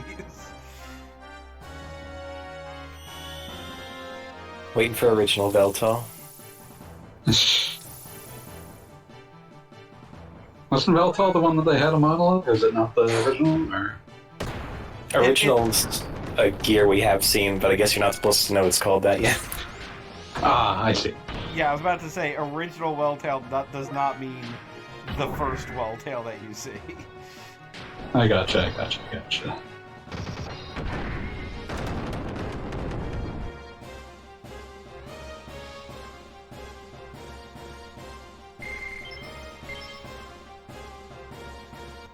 Okay, moving on. Rip. Jumping on boxes. Like it's freaking Donkey Kong Country. Anybody ever wonder why Donkey Kong Country has a factory on his island? Like, was that the Kremlings, or like, what's going on there? Donkey Kong Country is being colonized. It was 1990s ecology themes, Captain Planet, etc. Captain Planet, he's the hero. Remember when that theme went away and he became the Mega Mac Daddy of ecology? I don't think I kept watching that long. I mean, I I blocked only it out. saw scattered episodes. I was not watching Captain Planet on the rig. Yeah, I want to say... Who was Gaia in the first season? Oh, I just thought it was always Whoopi Goldberg. That's the thing. I think it was Yeah. only the first season, and then she stopped. And I want to say that first season I watched all the time because it was in reruns constantly. But then anything past that, I think I saw like the AIDS episode, and that was it. With Vermin Green. Yeah, it's apparent she was apparently eventually replaced by Margot Kidder, according to the Captain Planet wiki, which is like the least trustworthy source imaginable. But this is disarmingly long. Jesus. This is gonna be another Family Matters season 18 or whatever, right? That's still the most incredible thing imaginable. Imagine making up an entire season of Family Matters. I mean, where do you even go from, like, Family Matters? To Captain Planet. I suppose, but, like, I feel like Thinking about down. evil again. Come to think of it, like what was I going to say? Were there like significant? I mean, it was a Turner production. Were there ever, like, in a manner of speaking, Scooby-Doo-esque cameos on Captain Planet, or was it just that there was like an all-star voice cast intermittently? I think it was just the intermittent all-star voice cast. Okay, of course I didn't know if like at any point, like, you know, Steve Urkel stops by. I love the sunbeams. Ted Turner had a lot of money to throw at that Very thing, nice. and that's why you got like my castmate, like that's why you got like villains voiced by Meg Ryan and shit. Yeah, well, I mean, there was that, but I was just thinking, like, legitimately, like, Jane Fonda comes up and helps me. Which one was Ed Asner the voice of? Which one was he the voice of? Look how beautiful it is. He was Hoggish Greedley. He was Hoggish Green. Because that's a really good voice, too, because that was... That I had mean, a Ed lot of Asner winking always had a good involved. voice. Also, I can't imagine the G-forces for standing straight up on this would be good at any point. Okay, well, I googled Ed Asner Captain Planet, and it took me to his Twitter. Captain Planet And has a I Twitter. assume he's not managing that, but I do appreciate this. Captain Planet only exists when summoned, so Unless the Planeteers. Please Like, have gaze at this image beat. Okay, I will click it. But like, oh my. What? Well, that's fantastic, and I'm super happy about it. I know. You're For going to those have to listening at home, it is a picture of Ed Asner, but he's like Hoggish Greeley has been drawn like over his shoulder, just sort of like smiling at him. Cutout. Yeah, like it's a cardboard cutout or something, but it's very funny looking to me. That's because it's hilarious. Hoggish Greeley is not necessarily a character you want to celebrate, in my opinion. He's just I mean, yeah, the but, like, the accompanying actor- tweet is just okay. Sorry, fanboy, didn't mean to interrupt you. Yeah, just the accompanying tweet is just me and Hoggish Greeley from Captain Planet. I love speaking every snort of his. # Captain Planet. Yeah. It's just him saying, yeah, that was a fun role. I enjoyed it. Yeah, I had a good time. It's a very strange, disarming image. I mean, Ed Asner had some great voice acting. Wasn't he also Granny Goodness in the DC series? I think he was. And Freakazoid's partner. Oh yeah, Oh, yeah, God. no, he was great. Speaking of Dude was prolific. getting married and what have you, there was... What does anybody here remember Freakazoid all that fondly? Oh yeah. Yes. Oh, I like Freakazoid. I Okay, love 'cause Freakazoid. I my buddy have Sean very- and I, never did. my buddy Sean and I were really into it, and when I was literally going to ask my wife to marry me, I said to him, I was thinking about getting married, Sean, but I'm worried I might like meat too much. And he totally didn't get the Freakazoid reference and was like, what, is she a vegetarian or something? I'm like, God damn it. Left you hanging. You've been failed. Yes, Didn't it's get it. like, oh, we've been building up to this for 20 years. He let you down, man. He let you down. Not your friend anymore. Hey Cosgrove, why Tried did it. you ever get married? Well, Freakazoid, because I like meat too much. Also, Ramses is here. Yeah, just hanging. I think this time he will win. Will he? Because guess what? I'm You got gonna a use good those feeling. damn aeroids again. Why are you gonna do that? Special options, aeroids. Captain Planet, he's the hero.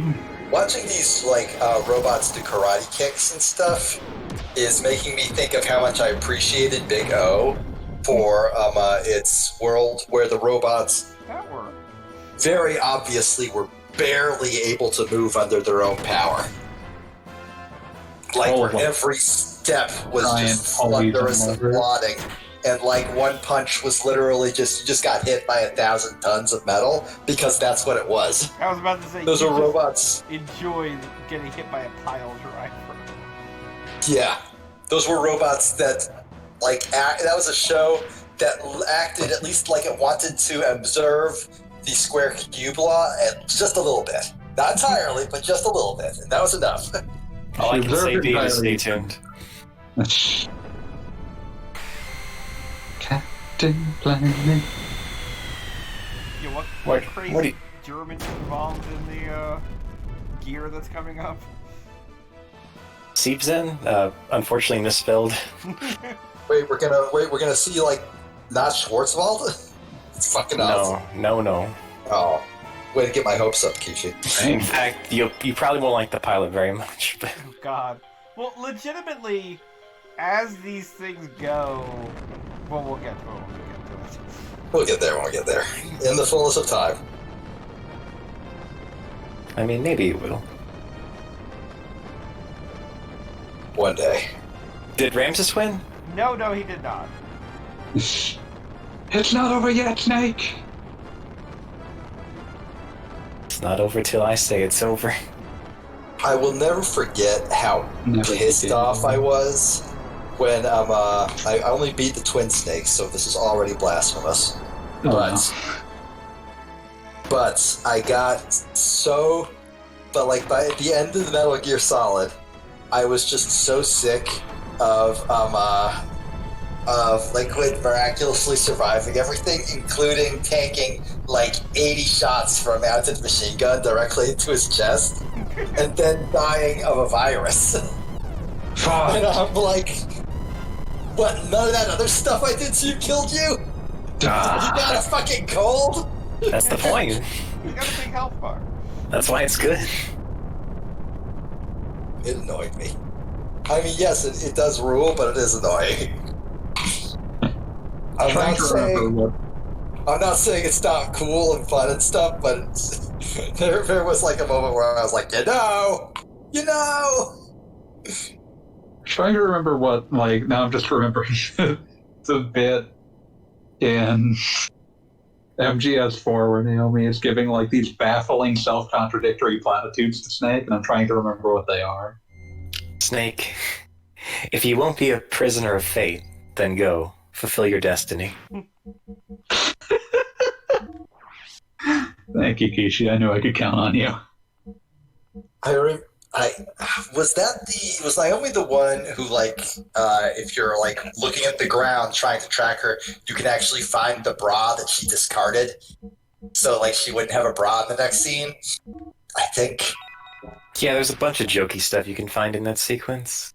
I'm not sure if I would call that jokey so much as like more evidence of Kojima's massive unexamined problems with women.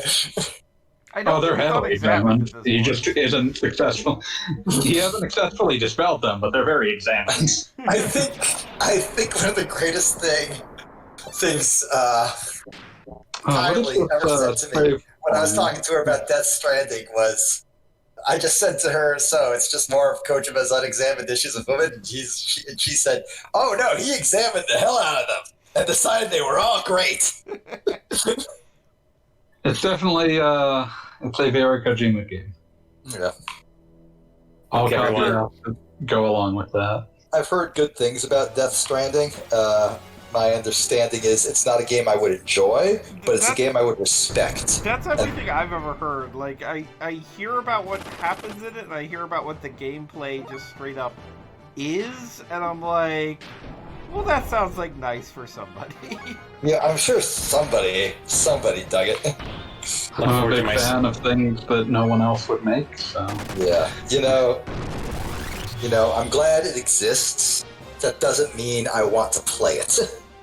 I mean, that's true of a lot of things. I can safely say I have 1,000 video game ideas that would absolutely not work as video games, or at least not for any longer than, like, 30 seconds, so to speak. But what were you going to say? Oh, sorry. I thought you were done. Sorry. Oh, no, it's alright. I don't have anything important to say. It's only my stream. You interrupted somebody to ask me what I had to say. Well, you had been interrupted like a minute before, so I was trying to call you back in. But I was probably going to say, look forward to... Can I talk, please? Thank you. Sorry. I'm just kidding, FB. Now, wait a minute! Right. I was going to say, look forward to my mostly blind Death Stranding stream coming someday. I would like to. Well, I don't really watch streams very well. I enjoy being on streams, but I don't enjoy watching them. But I will. I will a lot of your contact in that. I will tune in for that because that sounds interesting. What does mostly blind in this context mean? I played it for like 2 hours when it came out, and I thought it was really good, but I had to stop playing for reasons, so that's all I played. Yeah, I know that feeling. Like, I keep intending to go back to it, but like, there was a period that may still, in fact, be ongoing where I was like, maybe this is a little too depressing to play right now. Yeah, maybe. Wait, shit. Yeah, no, the game was almost prophetic in its... Delivery drivers are the future. Yeah. Yeah, so it's one of those things where it's like, I have not been able to face it for a little while. It's one of those things I fully intend to go back to at some point, but... Reasonable and understandable. So it's basically Xenoblade Chronicles 2 for me, which I do intend to get back to. It's just, it's a lot. Anime is all shit. I was going to say, I feel like Xenoblade Chronicles is a little bit more bubblegum.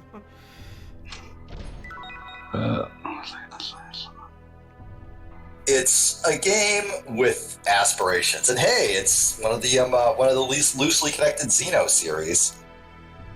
I enjoyed what I played of it, but it was also extremely embarrassing. like okay, embarrassment. you ever seen there's this incredible YouTube ad I've seen a few times. I've never clicked it. It's not one that's like just appears. It's I've not one never that appears clicked this, before I your promise. video. No, I'm prefacing this with actual information. It's not one that like appears before your video where you just skip it as fast as you can when you're watching on your phone, because if you're like smart, you just use like an ad blocker on your computer. It's one that just sort of like appears in between videos with the big ad label on it. And it just is like this dude, just like, not like a model or anything. Just like sitting in this couch with like a bunch of cartoon gold on his shirt and a cartoon bunny girl in the background. And it just says, don't play this if you're under 30. Not if you're under 18, if you're under 30. Now I'll need a fake ID to rent Ultra Farms. And it's like, oh, okay, like they know their audience, and it's not good. It's actually bad. When I hear don't play this if you're under 30, I assume it's like a spreadsheet simulator about World War II boats or something. The spreadsheet simulator. Well, speaking as someone who turns 36 tomorrow, harsh. I'm just saying, like, when you think of like a game aimed entirely at your dad. Oh yeah, fair. But we all grew up. Yeah. Much as we I'm just saying, like, that's the thing I'm saying of like I don't know that archetype of dad is still like an archetypal dad you can sell to at this point. But like when I think of like the archetypal dad is just us. I know, that's what I'm saying. That is what I'm getting at. Is that like I don't know that like that archetype of dad still exists, but at the same time I think that there would still be someone trying to market essentially spreadsheet simulators about old like war machines. Sure. Hey, Goggle No, Bob. I just saw that and immediately thought of Xenoblade Chronicles 2 because it was a game I enjoyed until I stopped playing it for reasons. And I do wish to go back and actually learn how to play it because I never knew how to play it, which is bad. But the thing that blew my mind is that it was so honest about the idea of one of those games that you wouldn't play on the big TV because if your wife saw it, you would just die immediately. Legitimately, my wife had that reaction to Final Fantasy VII Remake, so she still right now to this day refers to, are you playing one of those tits out Final Fantasy games? I don't know what they thought. I don't know what they thought they were doing, putting Tifa in HD 3D. That was. They knew what they thought. That was doing. Not going to end well for any marriage. Because there are no new Final Fantasy VII fans. Let's be honest with ourselves here. Yeah, there are some. Maybe a few. I mean, the game sold really freaking well.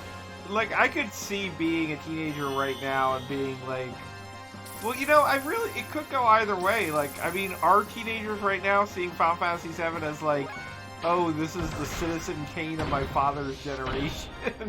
Or is it oh my god, they didn't market the game. They didn't market the game that way.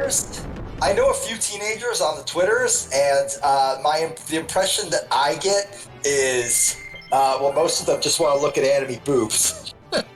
So in that regard, in that respect, it's doing very well. Yeah. But as far as the actual nuts and bolts of actual Final Fantasy VII goes, no. People aren't tripping over themselves to play that. I mean, that game sold monstrously well. Yes, in 1997. No, I mean the new one sold monstrously well. Yes, but that's not OG Final Fantasy VII. I'm confused as to what your point you're making at this stage. I'm saying that there are no new fans of old Final Fantasy VII. Oh, I mean, obviously. That makes sense. Okay, thank you. I wasn't into Betty Boop when I was a kid either, but I like cartoons. Fair enough. Hey, Goggle Bob. Yes. Just so you don't have to keep going into the menu and flipping gears on and off, I found the input for doing it. Is it select? No. No. What is the input? According to this tripod.com fan site, Oh, dear. Oh, Thank you for just that. it's L2 and R2 at the same time. What? That's awesome. I'm glad this exists. That works. Odd. That seems like something that's only explained in the manual, but maybe it was explained in a tutorial like 18 streams ago. Entirely possible. Is this like this might be one of the first dungeons where there's like literally any reason to get in and out of your robot. Get in the robot. Usually the game just sort of takes you in and out of them as Yeah, needed. exactly. Oh, we're in the cradle.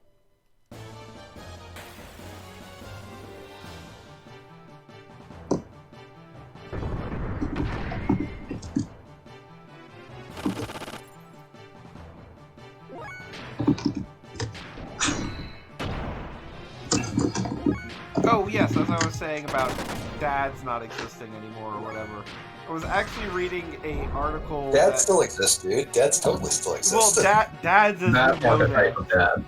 But the basic concept of the article was a kind of bizarre take that basically NFTs or whatever, is that what they're called? Yeah, non-fungible tokens, yeah. But, like, why are we talking about things that make me sad? Well, because this Do that entire every week. article I felt was going to make everyone sad, but the basic hypothesis of the article was that they essentially exist because the old stamp collecting dads are dying out, and our generation doesn't have anything to trade and collect other than Funko Pops. Video games. Yes, well, of course.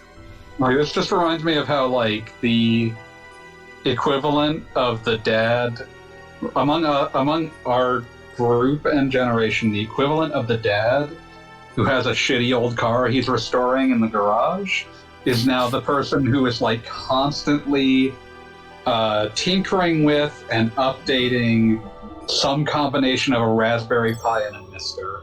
Mm-hmm. God, that really puts it into perspective. Shit. Like, it immediately caused a bunch of things to line up into place, because I'd see people that were like, I don't think you play these, and it's like, yeah, and then I realized it's kind of not the point, it's just to have something to tinker with. Yeah. You know what, I respect that. It's like those dudes who, like, restore Commodore 64s and stuff.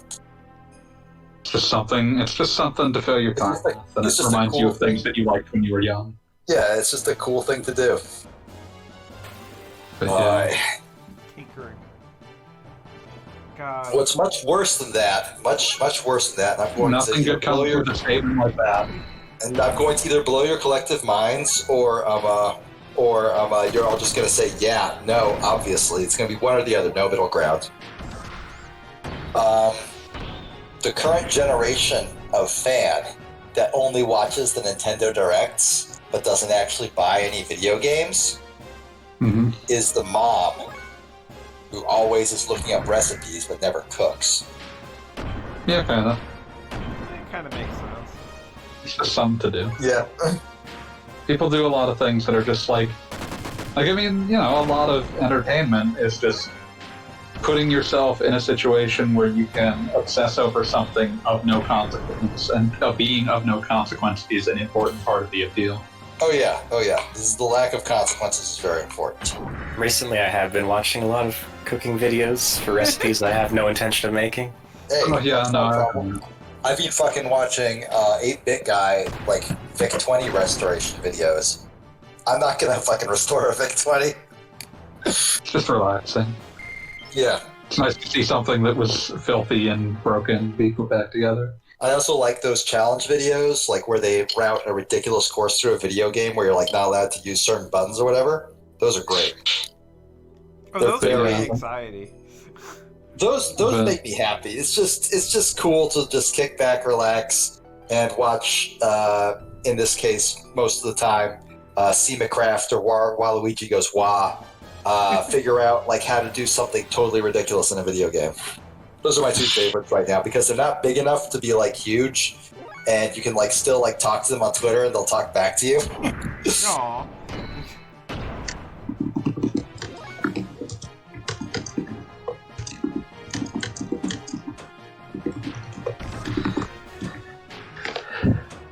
Oh, there's the access denied kanji. It's on this thing. Found it. Mystery solved. This is like that guy who went to Japan to find out the guy who said the like few voice lines in Super Monkey Ball. Fallout. That's actually a really fascinating video. I always love like genuinely stories. fascinating. I always love the stories of people who were like pulled into games dubbed in Japan in like the late 90s and early aughts, because they're all just whatever foreign person they could happen to get hold of. Also Robert Belgrade. I was just thinking about him.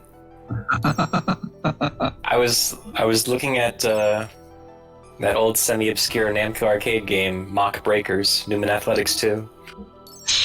Semi-obscure? Yeah, you all know Mock Breakers. Come on. I do know Mock Breakers. And I got to the credits and the voice cast, and one of the characters was voiced by your good friend Robert Belgrade. Was Michael G there? No. Oh, if only. Michael G sounds like the name of an actor who like wants to be a little bit unique. Mike G sounds like the name of a white rapper. Someone who gets respect. But I do appreciate that like Saturn like psychic adventure game in Japan that was like entirely English voice acted for some reason. I forget its name. There's a playthrough of it on YouTube, and I keep intending to watch it, but it's like 4 hours long. So that's my favorite kind of baffling choice. It's just some like psychic high school like adventure game. And it's just like, why did this happen? And it's like basically just the entire cast of Symphony of the Night. Nice. Beautiful. But you probably won't listen to me, will you? I'm interested in this. Soma, I'm interested in this.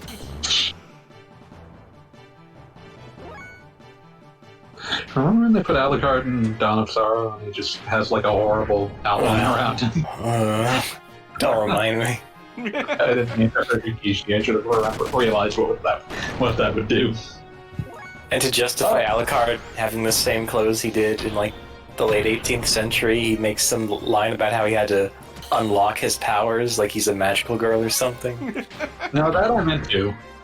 I had no problem with Alucard and Dawn of Sorrow because he could like jump a million miles I was about infinitely. to say that He's was a lot of time- fun. It's just this sprite is ugly as hell. That was a time definitely. Is it when- just basically a like barely altered copy paste of his Symphony sprite? They've taken a Symphony sprite and they've put like a horrible outline around it. That's really bad. A solid black 1 pixel width outline around all I his don't know frames. what purpose that was meant to serve. They I were mean, afraid like, maybe you wouldn't see him. I mean, they gave like fucking what was his name? Just dude, the dude in Harmony of Dissonance. Nobody Juiced? likes or remember. Juiced. They gave him like a weird like blue outline. He Just made to, like- sense though, because you couldn't see shit on a Game Boy Advance. Yeah, They just true. kept doing that into the DS games long after it was needed. Yeah, They liked outline. poor choices. It's kinda Choices like- were made. It was by Well, you could Graphic design graphic sprites designer around a way to wrote it. make that kind of work. The problem is that they applied it to a sprite that was absolutely not designed to have that look around it. I mean, as I was about to I think say. they would have just given him like a new one simply because. Nice try, Gogglebum. Ugh. Because like they gave like what was her name? Sophia, the lady that you hang out with that like does shop stuff. No, she Yoko? doesn't shop stuff. What was it? Yoko, that's the one. Her. She had like a custom sprite, and who was the other dude? Julius Julius. Belmont had a custom sprite. So like Why couldn't they do it for Alucard? Were they just lazy? He was Alucard. He had an existing sprite, and they said, we can use this. It'll be fine. It'll be fine. Those games were always everything, we're getting a consistently slashed budget. It'll be fine as long as we put a giant black outline around it. As long as we do that. That's regrettable. Poor choices. Choices were made. Gogglebop, did you want to say something? I was just going to say that game with the harken back the Castlevania 3 mode that got me so excited that they could have like just done anything to the Alucard sprite and it would have been okay with it just because of that. I mean, Ego loved Castlevania 3 the best. Yeah, I So. think I was right up there at the time, particularly. I mean, I feel like at this point, a number of games have like emulated the whole like you've got multiple characters that you can cycle through thing. But at the time, it was kind of like I felt like that was very unique to come back. I mean, it's not even just that. He just loved Castlevania 3 because I mean, like you get to make a second 3D Castlevania. What's it going to be about? It's going to be my Castlevania 3 method. Yeah, I was about to say, there was a guy in Castlevania 3 who makes all the monsters, and he was totally important, and everyone cared about him. And I think that Warren Ellis should write a book about him. They get in a fight. That's still the weird choice that they made about what to do with the name change for Trevor. Is still one of the weirdest things I've ever seen in any game engaged in. What did they do? What did they do? I don't know. So like, you know, he's Ralph in Japanese and he's Trevor in English. In the Japanese dub of Curse of Darkness, they dubbed all lines that reference him by name twice. Once to say Ralph and once to say Trevor. Okay. So that, but like in Japanese, so that English speakers listening to the Japanese dub of Curse of Darkness would not get confused as to why Trevor was being called Ralph, because the Japanese voice actor was saying Trevor instead of Ralph. Interesting. I'm really This is like glad you when- made that jump, Gogglebop. Me It would have too. been very sad to not see that get made. That reminds me of a dumb fact I learned from a different YouTube video I watch, because I love like just playing YouTube videos in the backgrounds, and Smash Bros. YouTubers are great for just like the most low effort, I don't have to give a shit, I don't even have to listen content. They're great for that. It's all they're good for. But one guy was talking about the announcer's voice in Smash Bros. Ultimate, and apparently it's the same announcer for both, like, for all regions. It's the same guy yelling into the microphone. But for different areas, he actually like reads it with like a different accent or pronounces it differently.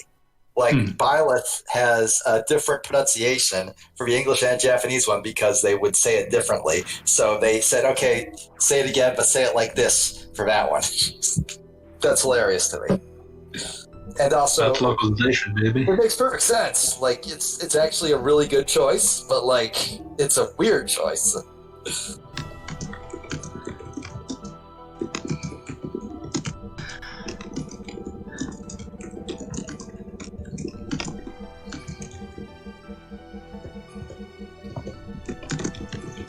Yeah, I think he's also the voice actor in English for Joker, and I think he like got genuinely excited about that. That's Yeah. a very upsetting fact to hear, and now I hate him. That's Nah, I don't hate him. understandable. Until like a second ago, I thought you were talking about the Batman villain. No. I There's mean, been like if five it was different voice actors, but If five. it was Mark Hamill, then I would be like, shit, yeah, that rules. I was gonna say there's been like 5 Batman Joker voice actors, and none of them are him. You know, I think it kind of says something interesting about generational shift, that the big, like, never be in Smash Brothers, but everyone requests them as Goku and not, like, Batman or Superman. No. Children of the modern era do not care that much about Superman in particular, but about making them fight their anime characters. Also, I mean, Superman is, Superman. And the Stop Goku and fight Smash for- meme has been around forever. Yeah, Yeah, that one's been around since at least Melee. that one's got legs. Yeah, well, legitimately, I feel like everything that was a meme about Melee actually has come to pass at this point. You know, Sonic's in there now. Yeah, Sonic, Yeah. Mega Man, the entire Captain N cast. Cloud. Cloud and Sephiroth were the last ones, so they're just like, The what? fact that Sephiroth got Hey, in, I does the cannot picture even tell. finally go through? I don't think Pete Awesome. realizes that he's now muted. Oh yeah, no, I saw that. I was just joking around. So how'd your day go? Pete, you are not muted! Did he fix saw it? the video. No, he did not. No, I don't have what it takes. I don't think I have admin rights here. I can't move Pete. Oh, he finally muted himself. Okay. I was afraid he would disclose some PPI. Yeah, it's one of those things like, maybe you don't want to say this in a way that broadcasts some of the things you might be about to discuss. So. Now I'm gonna have to do some editing. My non-existent Let's Play that I'll post one day, I swear to God. Don't make it sound like it's never going up. Do you think you're pulling ahead on time, Goggle Bob, by using Big Bang on every enemy? I am just so fucking done with this dungeon. If I That's miss fair. this jump, I'm just gonna kill myself. Like, God. Let's see it. Yay. Because these things are such defensive sponges. Like, only you have one character that really does significant damage to them. Yay. Yeah, yay.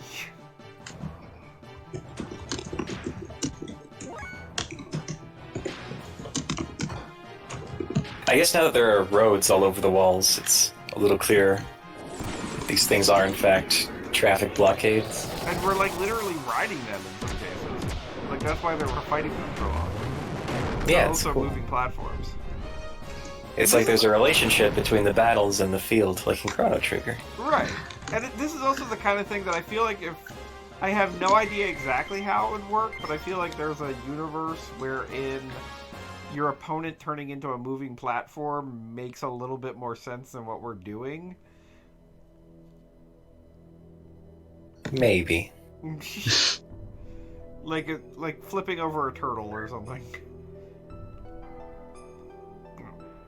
I hit the wrong button. Now it has to do another screen transition, doesn't it? At least you didn't fall. Yes, this is true. No, I guess it isn't. Okay. No, it's doing the transition. Of course it is. Just in case you wanted to go down, but not all the way down. Very confusing. There we go. Like a Super Metroid problem where I swear the jump and menu buttons are inverted for some reason. It is strange how there's no logical break between these two zones.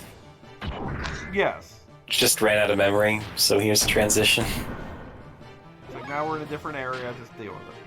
Oh wait, I wanted to do a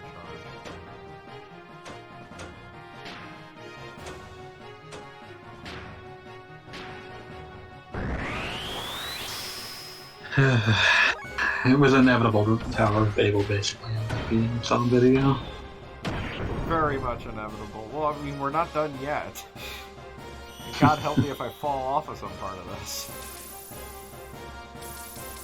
Like, I had some trouble down in the basement. Like, that was inevitable.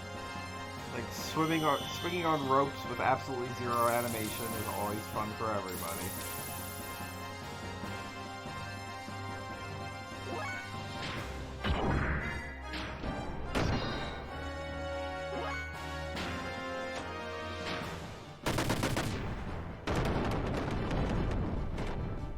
And yes.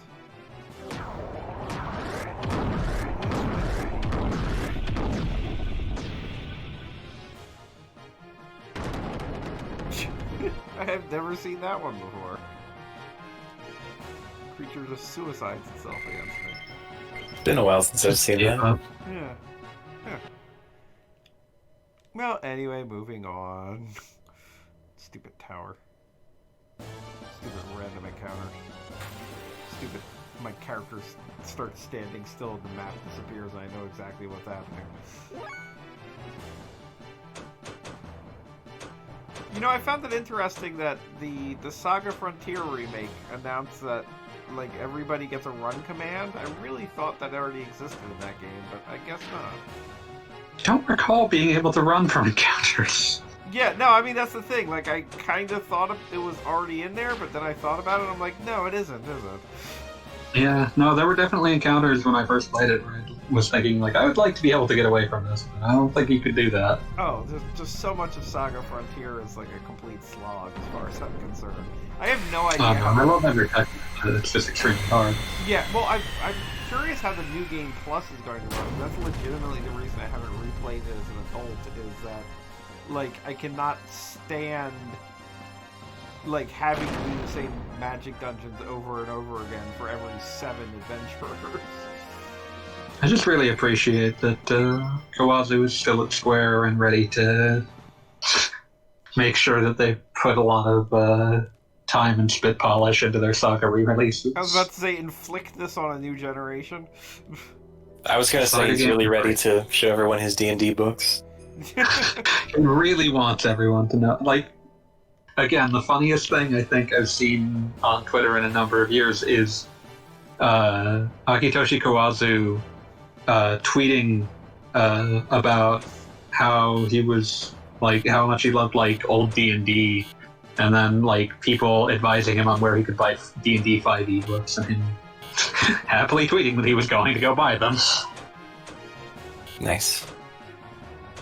Can I not even choose escape here? There's something that's, like, emblematic of the Saga franchise as a whole, that, like, the promotional, like, Saga whatever anniversary account is mostly just tweets that are clearly written by Kawazu. Because, like, you'd see that and it'd be like, oh, this is just going to be a series of semi-automated hashtag things, and it's, like, mostly just Kawazu tweeting himself. Gogglebob, I enjoyed watching you just futilely attempt to select the escape option. Like, tell me I can't use it. Don't just make it so I can't, like, somehow get over to that. It doesn't even beep at you? No, it doesn't seem to. Also, I just noticed the extremely spoilery option in Phase Oh yeah, special you hadn't options. noticed that? I'm afraid to click on that for fear it'll just freeze the game or something. Yeah, you're really not supposed to have that right now. Nope. Well, Bart had the Yggdrasil summon and it just did nothing, so... Like, it still used up all the fuel it was supposed to use up, but it did nothing. That's what you get. Yep. Is this elevator supposed to work, or am I supposed to go down there? I feel like this... Like, I'm standing where I'm supposed to stand, right? Guys? Anybody? Could something work? I'll let you know in 20 seconds. I don't want to do any more random encounters. I'm so tired. Is that an elevator? Just It click. looks Yeah. like an elevator. Looks like an elevator, but it sure ain't acting like one. I think you should do some more platforming. I don't. Consider jumping up this elevator shaft. Maybe I'm supposed to go down here. Yeah, I guess I am. There's one of these damn things down here.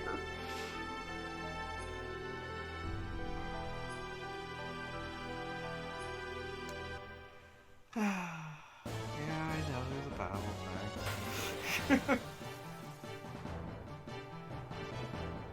Yeah, no, it's cool. Good. Yeah, just have everybody charged except for the one guy who does full damage.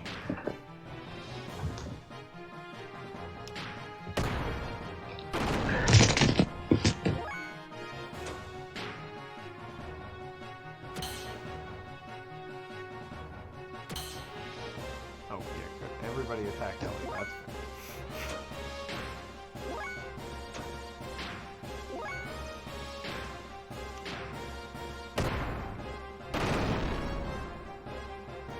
Alright. So let's all talk about our favorite Tower of Babel experiences. Yay! What was Oh, it? I blocked this dungeon entirely from my mind. I definitely fell a long way. Like this place, I definitely got past it. I remember none of it. I mean, I definitely remember with vivid memory the sideway human areas.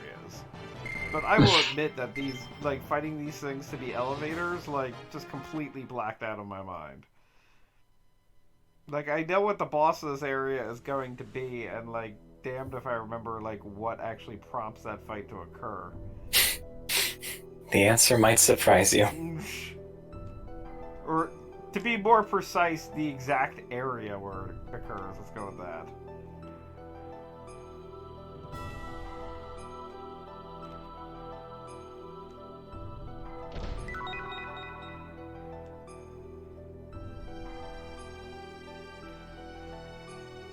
Directly under me.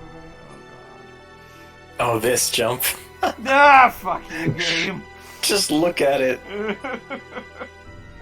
There is a trick. What is the trick? You can't, even though you can't really have it on camera when you're falling down on it. You can use the roads on the wall as a guide. Oh, that's an interesting one. Who thought this was a good idea? This dungeon is a punishment for mankind's hubris. Appropriate.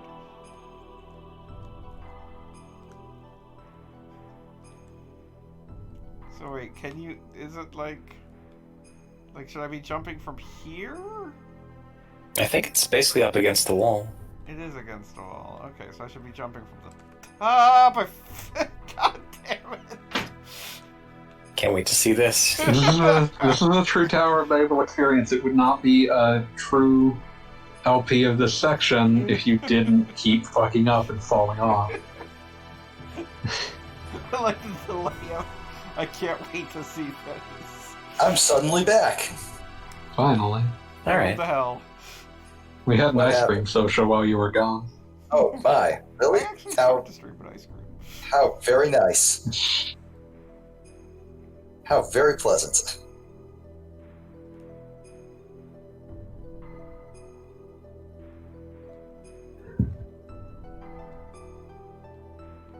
Just think of this as a test to see if you deserve to listen to Corridors of Time. I mean, this is important. What is Corridors of Time? Yay! It's the music that plays in Zeal Kingdom and Chrono Trigger. Okay. The music in the next area sounds a lot like it. See, said the blind man, who in fact could not see at all.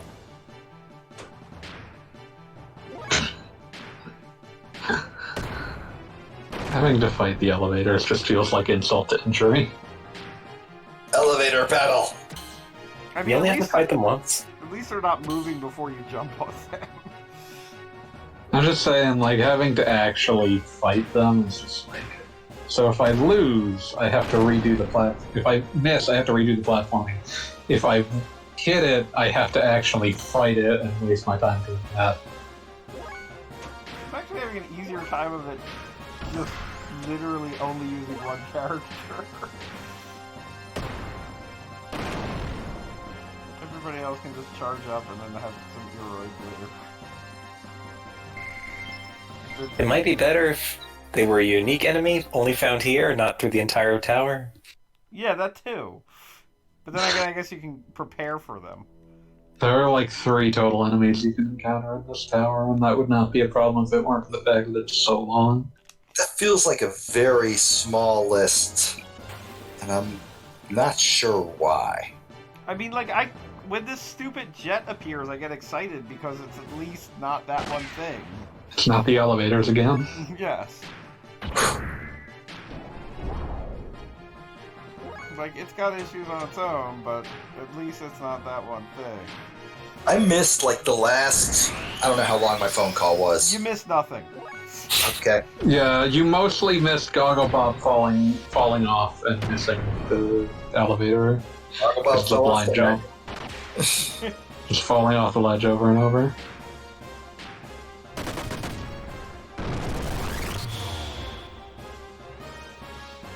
So it's really only missing it in an academic sense.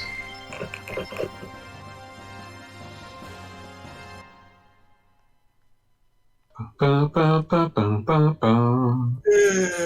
Looks Ba, like ba, ba, ba. your choices are climb or stop. No, just give up. We're not doing this anymore. I'm just gonna stop here. Just stop. Yeah, just I stop. just gave up on this whole thing. I was about I to declare say, this the end of the game.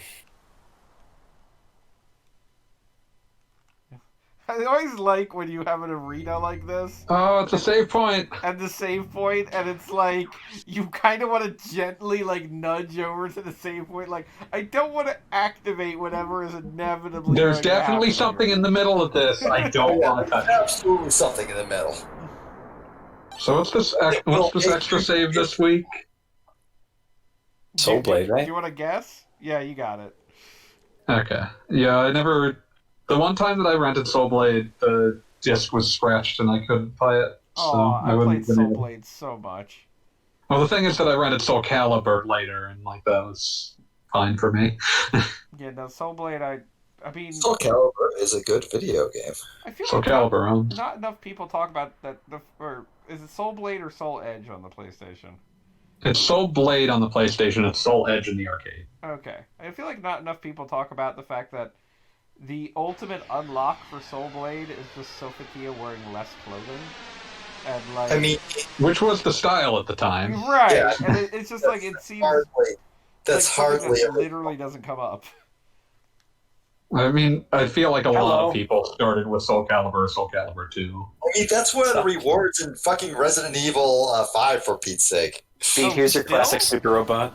Oh, hell yes. Big boy. Yeah, I think this is Mystery Hero. a while ago. It was Resident Evil 5, but I'm pretty sure one of the like One of them is just like a is like basically. is like a bikini outfit for Shiva. Shava. Shiva. I apologize. No, I'm I bad did at not it. know they were still doing that. Like, Of course, there's I get it for like DLC. stop being horny. That game was also 13 years ago, so... Wow. So according to Mystery Girl here, people actually get to the top of Babel Tower all the time, and it's just her who stops them. In what universe would multiple people be willing to do this? Maybe it's like Stone Tower Temple in Majora's Mask, where it's just really fucking cool, but also really fucking evil. Very similar to Tower of Babel from a certain perspective. Lore perspective? I mean, like, I believe the reigning theory among people who make theories about Zelda games is that Stone Tower basically is the Tower of Babel. They just fucked it up. Well, I mean, legitimately, the Tower of Babel itself was kind of a fuck up. Yeah. Now I'm just thinking about, like... why Xenogears doesn't have a moment equivalent to getting the Gibdo mask. Yo, that scene was raw as hell. Yeah, no, that scene is terrifying. I love it. It's fucking amazing. This is a horrible writhing half-mummified man. I mean, there's a lot of similarities between Pamela and Mystery Girl. I'm glad Actually, that... yes. The thing that gets me about that scene is that it's her dad. She is a child. She's like 7. All she can do is just trap him in like a closet and hope he doesn't get out. There is just so much horror in Majora's Mask that, like, at that point in the game, I feel like you're almost like used to it. I mean, that's just a different kind of fucked up than most of the rest of them. Yeah, like, God, there's so much, like, I love Majora's Mask so much. It's fucking awesome. But, like, even after all the other stuff you've seen, that bit still gets me. Gets me something fierce. By the way, I hope you remembered seeing this thing 15 and 40 hours ago. Yes, Bro, I once barely watched puttering this. along. Just a big UFO that sort of looks like the upper plate of Midgar. For Like Deep the Space eventual Nine. intention is that people will watch these videos and read Gogglebob's write-ups of them. I assume we might just be doing this for a lark. I don't know. I'll get it up I eventually. believe in Damn it. Gogglebob. People who I watch believe in those Gogglebob. videos will have paid more attention to this video game than I, a person on those videos, paid to it. I don't think that was ever in question. Oh Yeah, yeah, but no, say absolutely. people saw World of Final Fantasy. They know what's happening here. They know what's up. I, for one, was just desperate for a chance to yell about Xenogears. And I'm Yeah. glad to have you. I was hoping that I had not very glad bothered you there's by somebody- immediately alerting you to this starting. No, I I'm appreciate very it. glad there's somebody on the stream that actually cares about Xenogears. I mean, me and Gogglebob to varying degrees was also about to care, say, but we also aren't knowledgeable. I care. I mean, legitimately, part of this is I basically threw myself into Xenosaga for 2 years, and part of this is like seeing where that came from that perspective.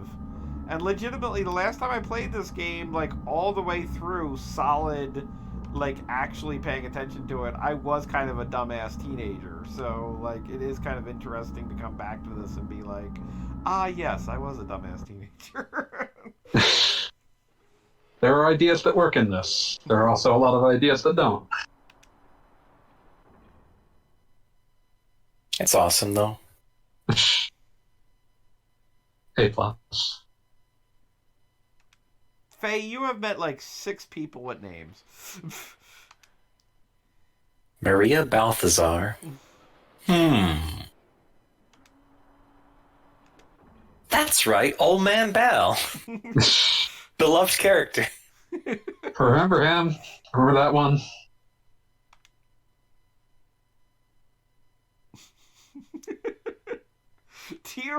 Where is he? He is living in a cave under the desert that I fell into because I think there was a sandworm. He seems like he's at least having a good time. He's He doing had well a skull down there. collection and he was yelling about the theory of evolution at me. Yes, that Just was screaming. exactly accurate.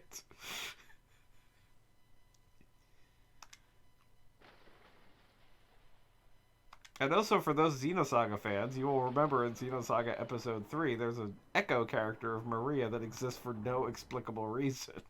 I appreciate you describing them as echo characters. They exist to be Maria and make you go, that's Maria. And they were supposed to be Maria, but they couldn't get Maria, so, you know. What's her name? I do believe her name is Maria. I was hoping it would be something nonsensical like Marfia. Murphia.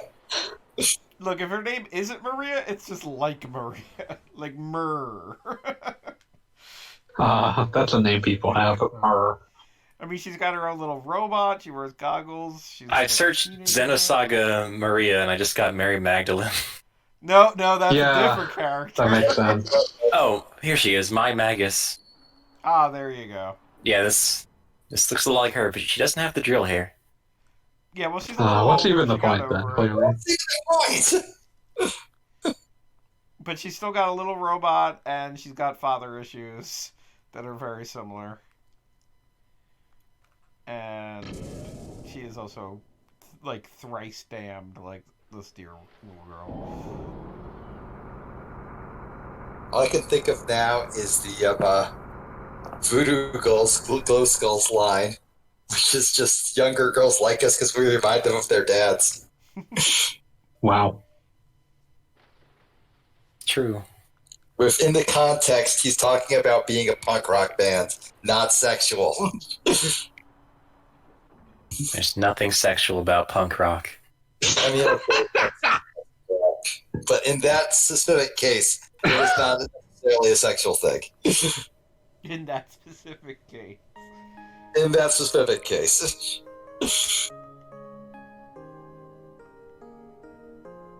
So correct me if I'm wrong, Kishi. If memory serves, I mean, spoilers. Size is going to be on our team, but he does not get replaced by an Omni Gear, correct? I believe that's true. Seebzen's a very unique gear in general. He's a tribute to really old classic super robots. The kind where the pilot wasn't even piloting from inside. He was like Tetsujin with a 28, control thing. controlling the robot from the outside. Gigantor. Exactly. That is Tetsujin 28, yeah.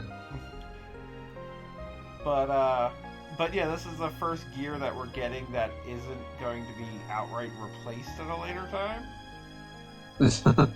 Which is both a blessing and a curse. I always loved, if just going all the way back to Tetsujin and being like, oh, these are not supposed to be unambiguously good things to have existing.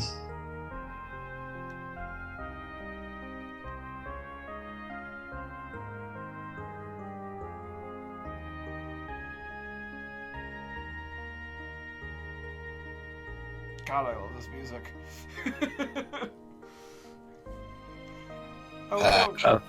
I can't hear it. Also, where we are at the moment. None of us can hear it except you, Goggle Bob. What was But that? I'm gonna unmute to hear it because I can't. We don't get to hear the music. I think it's there on the stream, but quietly. No, I'm saying we don't get to hear it because we echo and die. Oh, yeah, no, I know that part. I could just link it. This music sucks. Goggle Bob, you hype me up for nothing. I'm mad at you. I am nostalgic, and that's what happens. We're not friends anymore. You're not friends anymore. Go get the Lahan soundtrack, or whatever that one's called. This is actually a slow version of the best track in the game, which people who are just watching the stream will be able to hear eventually. But So when is the last... Okay. how close are we to Big Pink times? Big Pink what? Times. Oh, pretty close. Yeah, that's what I thought was the case. Yeah, Okay. if you're gonna cut it, you might want to cut it here. That's what I was thinking. I'm cutting at the next save point. Oh, thank God. Oh yeah, I'm actually on this map. It's just really hard to see what's happening. Very small.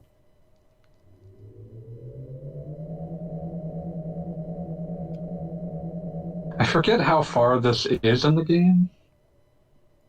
I mean, I know everything that happens in this game, but it's still hard to hand out a percentage to any given event. Yeah, no, that's understandable. Like, can you even blame him? I can't. I think it's unfair to ask Kishi to tell us what happens next in the game. Well, I because I didn't ask for that. he's the only one of us that has an actual recall on some of these important things. Because legitimately, like I was saying, I remember distinct beats, and I remember when we are trying to figure out this game. this. Yeah, there you go. I think I'm in this game. But when we are trying to figure out exactly when what occurs, it's I know this is soon, but soonish. But legitimately trying to figure out the length of this game is ridiculous because it is so weirdly end-loaded with information that you learn. And that's what sticks in my mind at the very least. So you're saying it's We all remember pointless. the rocking chairs. Yes, and swinging crosses. I mean, yeah, if you're gonna swing crosses. Why the hell not? Also, speaking of Xenosaga, as we were a moment ago, there is a bonus dungeon in Xenosaga in Xenosaga Episode 2, that literally has nothing to do with anything. But it looks an awful lot like this, and I guess they were just trying to remake that in 3D and do that? I thought this game was in 3D. Real 3D. PlayStation Real 2 and for true. 3D. But you can't move the camera.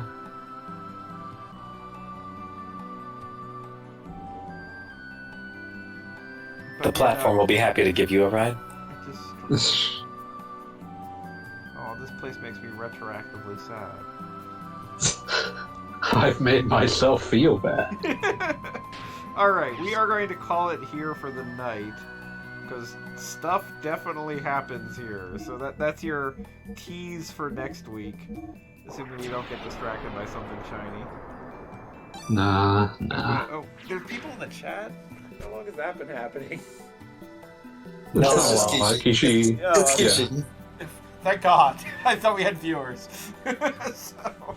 Viewer For a count moment says there, I 5. was worried. Yeah, there are more than just us in here. Breakman might still be here. Okay.